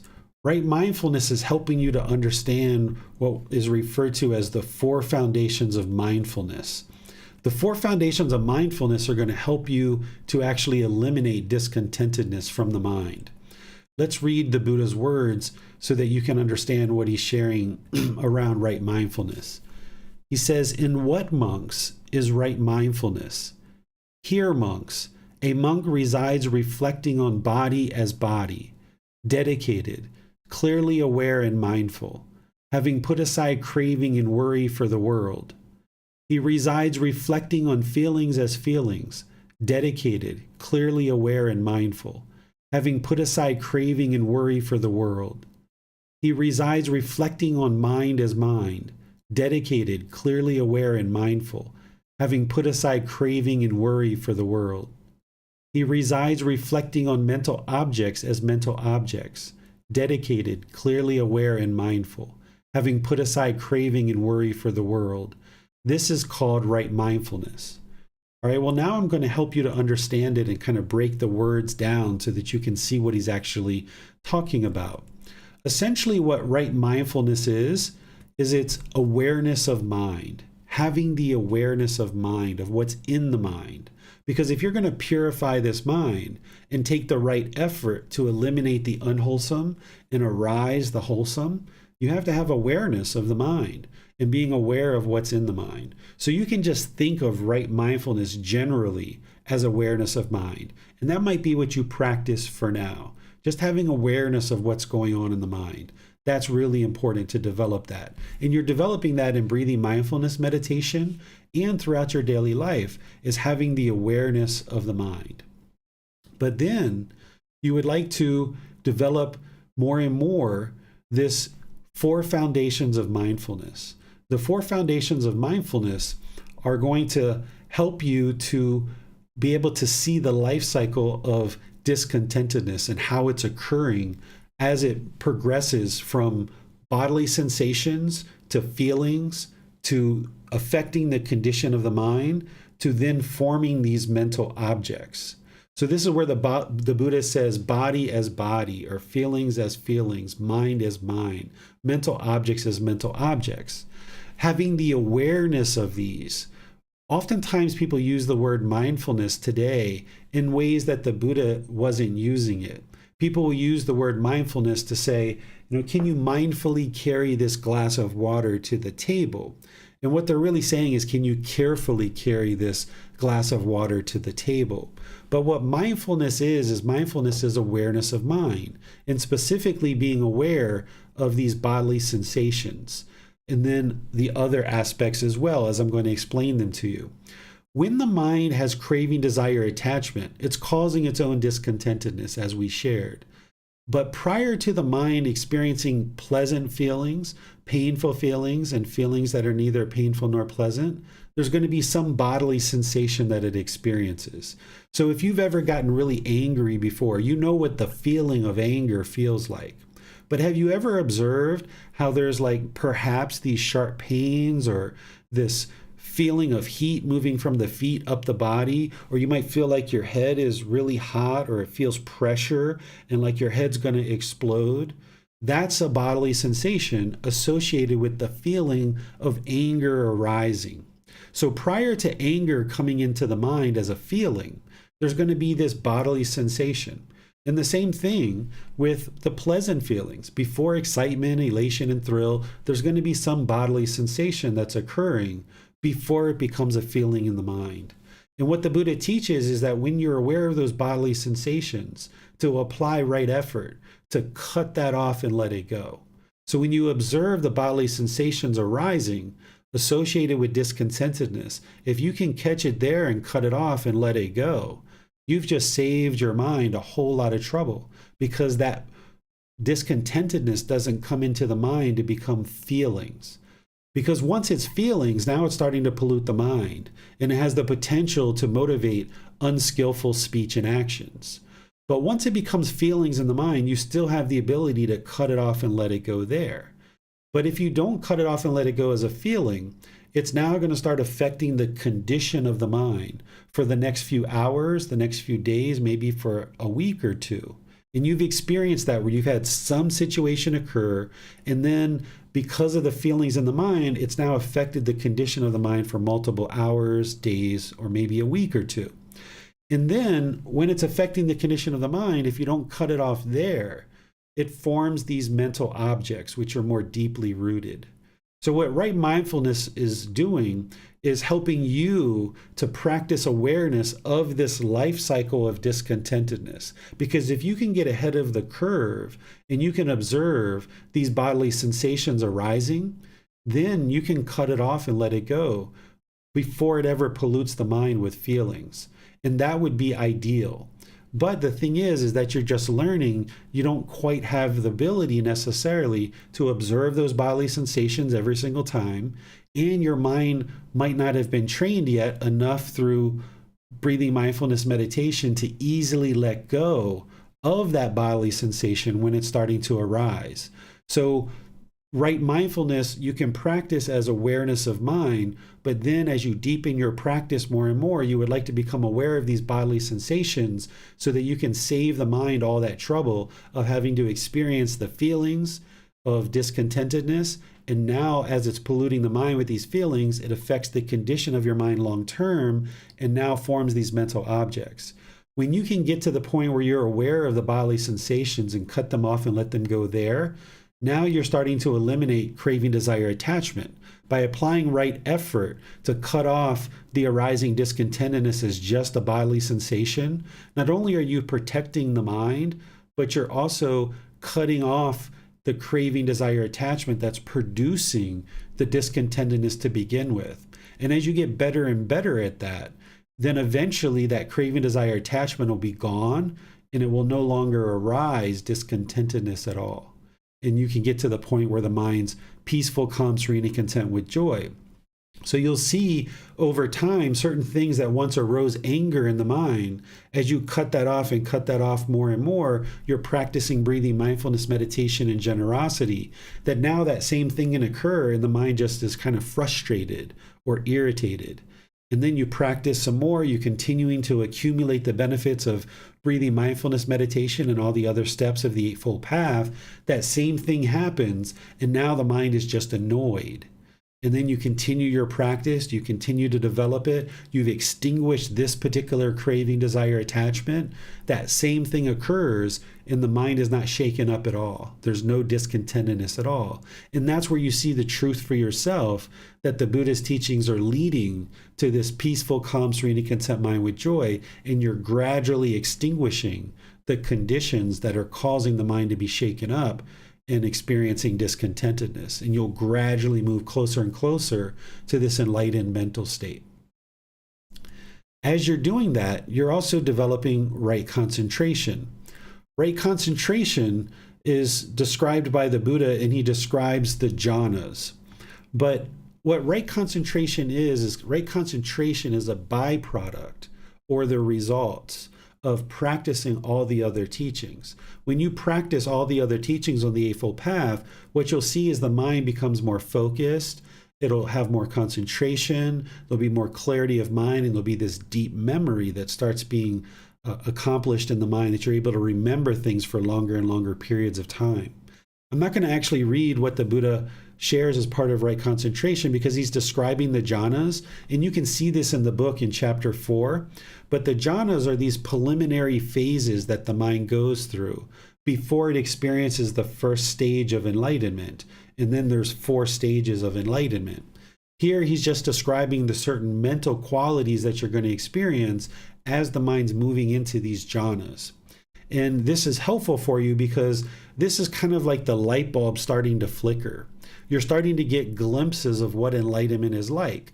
As you're putting together the teachings of the Eightfold Path and you start experiencing right concentration, you start observing various qualities of enlightenment and getting this glimpse of what enlightenment's like. It's like the light flickering. And the way that I explain this to help you understand what right concentration is it's developing your daily meditation practice so that you're doing breathing mindfulness meditation, loving kindness meditation, and other specialized meditations as needed. And those are typically shared with you as you're having difficulties. You might ask your teacher for various help on different things. You're having certain situations, and there's 2 other meditations besides breathing mindfulness meditation and loving kindness meditation that are shared with students on an as needed basis. They're in the book in chapter 11, but every practitioner is going to need breathing mindfulness meditation and loving kindness meditation. So early on in your practice, you're developing breathing mindfulness meditation and loving kindness meditation, and then you only use these other specialized meditations on an as needed basis. Not everybody's going to need those. So you would like to have breathing mindfulness meditation and loving kindness meditation where you're doing 2 or 3 sessions per day, and you're building up to 30 minutes or more. You might start out with just 5 or 10 minutes, and that's where you're starting. And that's completely fine. But over a period of time, you would like to expand that, where you're increasing your meditation sessions to 30 minutes or more. And that's where you're going to really see the most benefits when you get to 2 or 3 sessions per day for 30 minutes or more. And that might mean you need to clear out certain other aspects of your life. If you're filling up your life with a whole bunch of unbeneficial activities, then you might need to clear those things out of your life, making space for something like meditation, making space for learning, making space for reading the book and getting help from a teacher. And when you make that space in your life, then you'll start seeing the results of your decisions. By you making the decision to focus on training the mind, you'll get the benefits of seeing the improved condition of the mind. So right concentration is about developing your meditation practice. And outside of meditation, you practice singleness of mind in your daily life. What this is all about is focusing on just one thing at a time. What we've been taught and what some people try to practice is multitasking. This actually isn't helpful. A human being can't actually multitask. A mind can only actually do one thing at a time.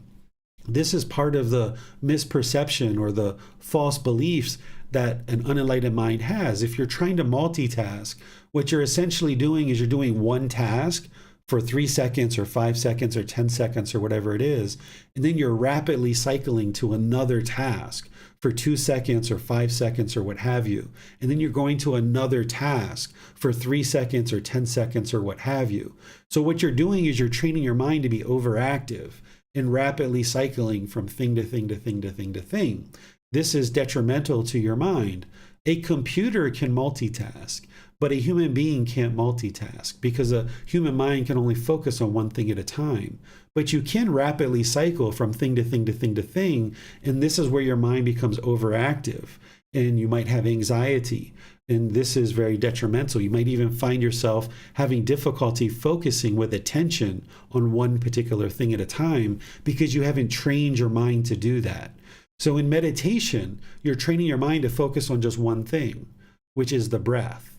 And you're developing that skill, you're developing that ability, you're developing right concentration in breathing mindfulness meditation. And then in daily life, you also would like to train the mind to just focus on one thing at a time. So if you're eating, you just eat. Or if you're watching TV, you just watch TV. Or if you're talking on the phone, you just talk on the phone. But if you're trying to do all these 3 things at one time, you're just rapidly cycling the mind to talk on the phone, watch TV, eat, talk on the phone, watch TV, eat. And when you're done, you don't really feel like you've had a thorough, in-depth conversation. You might not even remember 100% of what you were talking about on the phone because your mind was too busy rapidly cycling. And now your friend who you were just talking to feels like you weren't present and you weren't giving them their attention, and now you've damaged a relationship. And you haven't really benefited from the content of the TV program, and you haven't really benefited from the digesting of this food. You might even have a stomach ache after this. So if you just do one thing at a time, you might find that your phone conversation is only 5 or 10 minutes rather than 30 minutes because you're rapidly cycling your mind from thing to thing to thing to thing. So you'll actually be more productive in life by doing just one thing at a time. And your mind will be trained to have this focus and concentration, this clarity of mind. And by doing one thing at a time, you'll be able to bring all the wisdom of these teachings that you're learning into your conversations or into the activity that you're focused on. If you've ever tried to do 2 or 3 things at one time and you've broken a glass or you've stumped your toe or you've done something, this is because the mind isn't doing just one thing at a time. If you do just one thing at a time, you can have focus and concentration, do that one thing well, then move on to the next thing. And you don't have to circle back and clean up the thing that you did because you did it really well. Where if you're rapidly cycling from thing to thing to thing, you're not doing each thing well, and you're going to have to circle back and clean those things up. And this is where this whole idea of multitasking being more productive, it's actually a false belief. It's a misperception because you're actually spending more time cleaning up all your mistakes and all the problems Instead, you could just focus on one thing at a time, do it really thoroughly, and then move on to the next thing. So quality versus quantity. This is what right concentration is all about. As I mentioned in the Buddha's teachings about right concentration, he shares the jhanas. And here I share the first, second, third, and fourth jhana. I summarize it for you to help you understand what you're going to experience in each individual jhana, so that you can be aware that the mind is moving into these preliminary phases. And that's helpful because at this point, you know that you're putting together the Eightfold Path really well, and now it's time to start focusing on elimination of the 10 fetters.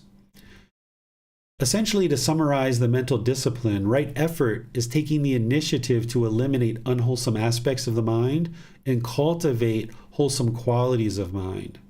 Right mindfulness is that awareness of mind, having the awareness of what's going on in the mind and practicing the 4 foundations of mindfulness. But you might start focusing on that, a little bit later. Maybe right now you're really busy working on right speech, so maybe you're going to just kind of practice awareness of mind and then later get into the 4 foundations of mindfulness as you gradually build up your practice. And then right concentration is practicing meditation and developing singleness of mind in daily life, where you ultimately start experiencing the jhanas through developing your practice and putting together more and more of these steps of the Eightfold Path. Because it would be very hard to have concentration if we're talking harsh and aggressive to people, and our mind is polluted with anger and hostility, and we're having sexual misconduct in the world, right? If we're having certain moral conduct that is unwholesome, it will be very difficult to have this concentration and this clarity of mind. So when we clean up the moral conduct, then what we find is that our meditation practice and our mental disciplines becomes more refined. And then as our mental discipline becomes more refined, then we see that we're more readily able to clean up our moral conduct. So you could be doing these things at different times, but you also might choose to focus on just one thing at a time, but still being aware of all these different steps of the Eightfold Path and bringing each one of them into your life more and more. And that's what I talked about, the dials, is dialing in each one of these more and more, where the Buddha's Eightfold Path is sharing with you the ceiling, and you're gradually bringing your practice up to this more and more and more. In this chapter 5, I share the details of each one of these steps, and I go into various examples and explain this in detail for you. So if you haven't yet read that chapter, I suggest that you do that so that you can deeply understand it, and you will probably refer back to that chapter multiple times throughout your days, your weeks, and your months as you bring your practice closer and closer to the Eightfold Path. And then you can reach out for help as you need help by posting in the Facebook group, sending a private message, asking questions in these online classes, or scheduling personal guidance so that you can get help to deeply understand each one of these individual steps. So in summary, what you would like to do is focus on the core and central teachings of the path to enlightenment. These are the 3 universal truths, the 4 noble truths, the Eightfold Path, the 5 precepts, developing your meditation practice, and eliminating the 10 fetters. This is what's going to bring the mind to enlightenment. There's other teachings that you're going to need to learn as well, but this is the core and central teachings that a beginning practitioner is going to start looking at very closely and really understand very deeply and start practicing more and more. As they develop their practice, they're going to start seeing the results that discontentedness will gradually diminish, and focus and concentration, clarity of mind, and memory will gradually increase. So let me pause here and see what questions you guys might have about anything that we discussed along the Eightfold Path. The way that you would do that is put it into Facebook, YouTube, or Zoom, or you can raise your hand in Zoom and ask any questions that you like. Well, on Zoom, we have a question from Tony. Is the path to right mindfulness the eliminate of all feelings, or are there beneficial feelings? The path to enlightenment isn't to eliminate all feelings. You're eliminating the unwholesome the conditioned feelings. So an enlightened being still has feelings, but they're wholesome. Everything's wholesome. The mind has been purified of all the pollution. So they're still going to have certain feelings or certain thoughts, certain ideas, certain beneficial thoughts that they might have, but it's all going to be wholesome. It's not going to be based in the three unwholesome roots of craving, anger, and ignorance, or the unknowing of true reality. Their thoughts and their ideas, their feelings are all going to be based in generosity, loving kindness, and wisdom. And because they're making decisions based on the three wholesome roots, they're very wise decisions, so everything that's coming back to them and that they're experiencing is going to be wholesome as well. A question from Rick. He writes, let's say I am a beginning meditator. Often I was taught to just focus on the breath and body. What happens if I am having strong thoughts and feelings and am aware of mind objects, such as the 5 hindrances?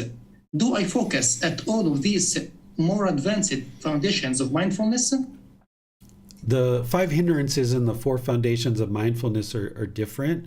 The 5 hindrances are mental objects, but the right mindfulness that you're practicing is part of the 4 foundations of mindfulness. That's outside of your meditation practice. If discontentedness is arising in your meditation practice, then you're going to need to practice the 4 foundations of mindfulness there as well. But the way that I suggest you do breathing mindfulness meditation, Rick, is just focus on the breath. That focus on the breath is the single object. And then whenever the mind is off the breath, you cut that off, let it go, and come back to the breath. Even though you've learned other things in other places, if you would like to see what the Buddha actually taught using his own words, you can see the words of the Buddha in volume 7 of the book series that I wrote. That book is a collection of the words of the Buddha and how he taught breathing mindfulness meditation. You can see that he taught to focus on the breath, and whenever the mind is off the breath, to cut it off and let it go. In the world, we see lots of different teachings around meditation and around the Buddha's teachings. But remember, he taught 2,500 years ago. And oftentimes what we see being shared in the world today, because of impermanence, is not what he actually taught. So the only way that you know and can have confidence in what he actually taught is to go back to his original words. So this book series consolidates the teachings around various topics so that you can very easily, instead of going through 45 volumes of books in the Pali Canon, you can just go to one book and see all the most important teachings that he shared about meditation, and that's volume 7. And then you can read that and you can see what he actually shared. But then even that, you don't believe it, you practice it. So if you focus on the breath, and whenever the mind is off the breath, you cut that off and let it go and come back to the breath, this is training the mind to let go. Because that's the number one problem with the mind, is that it's having this craving, desire, attachment. That's number one problem in terms of what's causing discontentedness. Because craving, desire, attachment is the cause of discontentedness, and this path is to eliminate discontentedness. The primary form of meditation that the Buddha taught is breathing mindfulness meditation. And when he taught it, he taught to focus on the breath. Whenever the mind is off the breath, to cut it off, let it go, and come back to the breath. Don't be thinking about other things. Don't be observing the thoughts. Don't label the thoughts. Don't try to analyze the thoughts. Don't try to figure things out in meditation. That's not what meditation is about. It's just purely training the mind to arise this mindfulness or awareness of mind, of just knowing that the mind is fixated on the breath, to arise this concentration or singleness of mind where it's fixed on the single object, and it gets better and better at doing that, focusing on the breath.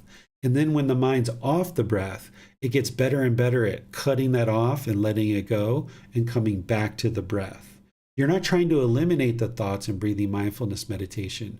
You're trying to develop the skill or the ability of having mindfulness or awareness of mind, the skill or ability to have singleness of mind or concentration, and the skill and ability to easily let go whenever the mind is longing or yearning. When it's off the breath, you cut that off and let it go and come back to the breath.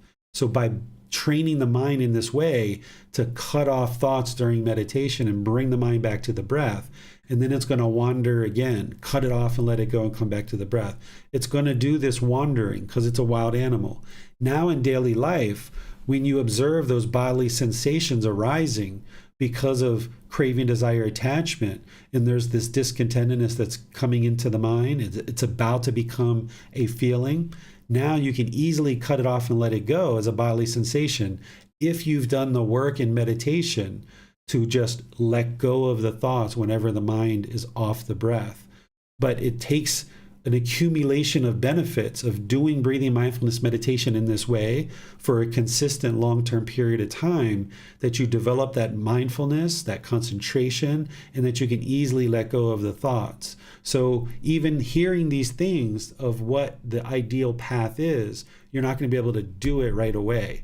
But you won't ever be able to do it if you're sitting in meditation thinking about the 5 hindrances or any of these other things, if you're trying to label the thoughts, analyzing the thoughts and things like this. So just wherever the mind is off the breath, just really simple, cut it off, let it go, come back to the breath. Maybe you get 3 seconds or 10 seconds of peacefulness or stillness. The mind moves off the breath, you observe that, cut it off, let it go, come back to the breath. And as you're doing this, you'll get better and better at letting go. Even an enlightened being is going to have an occasional thought in meditation. They might get 5 or 10 minutes of complete peacefulness in the mind, but then there's going to be a thought. But they're going to notice it right away, and they're going to be able to cut it off and let it go right away and come back to the breath. Early in practice, the mind is bombarded with thoughts. You might only get a second or two of peacefulness before the mind moves off the breath. But then you cut that off and let it go. And then as you accumulate the benefits of doing this over a consistent long-term period of time, the period of peacefulness that you get in meditation is going to get elongated. And then outside of meditation, you'll get better and better at observing the bodily sensations and being able to easily cut that off and let that go. And then with a gradual training of the mind, with this gradual practice, you'll see this gradual progress, that the mind will become more and more peaceful, not only in meditation, but outside of meditation as well.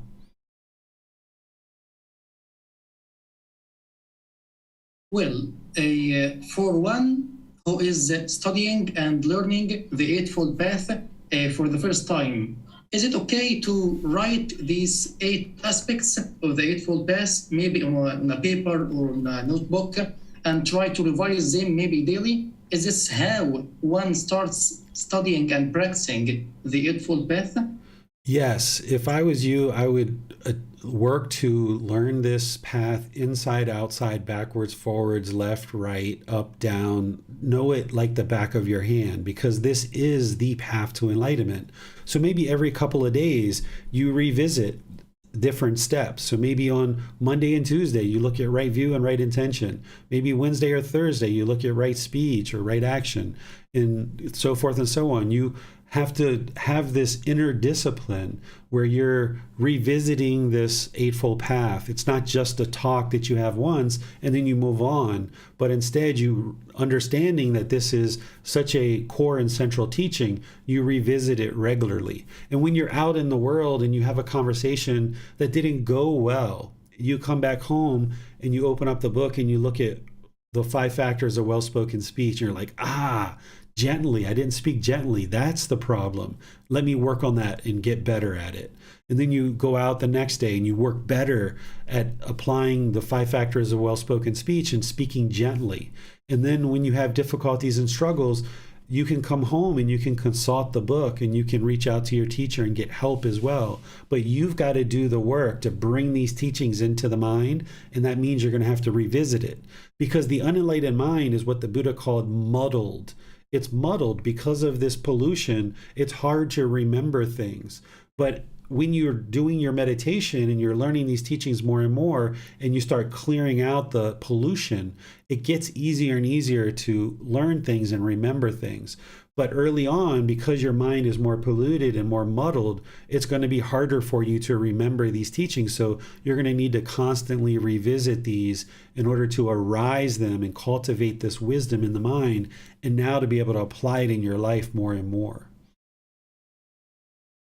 Many thanks, teacher, for your time and effort. That's all the questions we have.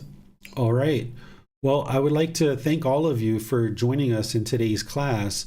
This Eightfold Path is really crucial for your development to get to enlightenment. It's right here at the very beginning of the book. This is the heart of the book, chapter 3, 4, 5, 6, 7, 8, all the way through to maybe, 11, 12, 13, around there. That's the real heart of the book. And these other teachings in the book are really important as well. But this is the real focal point of these teachings. And you're going to see me revisit this throughout our program at different times. And I'm going to be introducing this and reviewing this at different times. But you need to do work on your own, because coming to class like this is to build up your understanding, build your wisdom, get access to the teacher to be able to ask questions. But then you need to be doing work at home as well outside of these classes. If this is all that you can do, is come to class and show up to class, wonderful. That's better than nothing. But as you are able to apply time outside of class, meditating and reading the book and bringing these teachings into the mind, you're only going to see more and more results, because it's the results of your decisions. It's your life, your decisions, and your results. And as you dedicate time to training the mind, you'll see the results of the discontentedness gradually diminish. So thank you all for joining for today's class.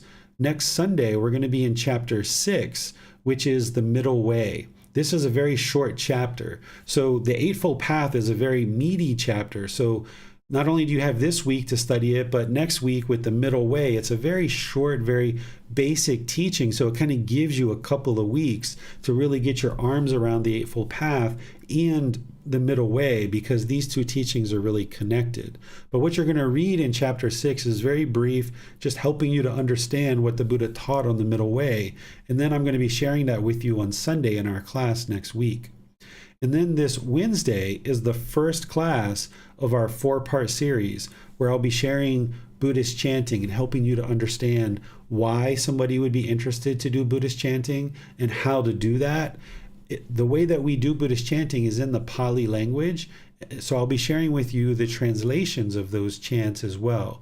It's not mystical, magical stuff. It's not prayer. It's not worship.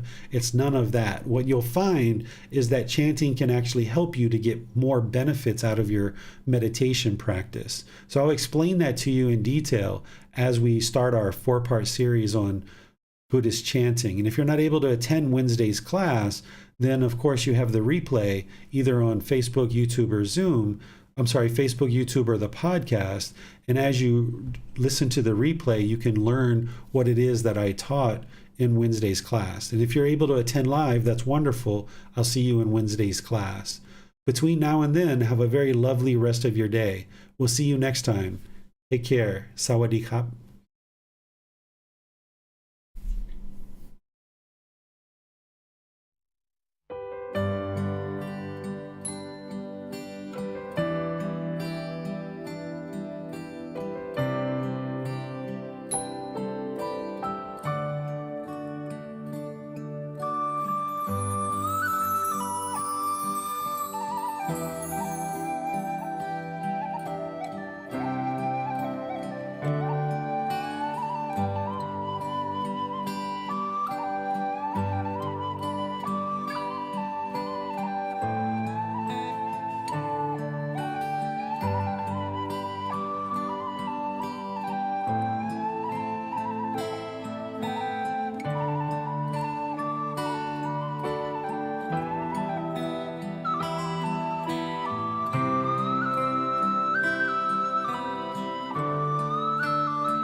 Thank you again for watching. Enjoy your meditation. Look forward to seeing you online and answering any questions that you might have.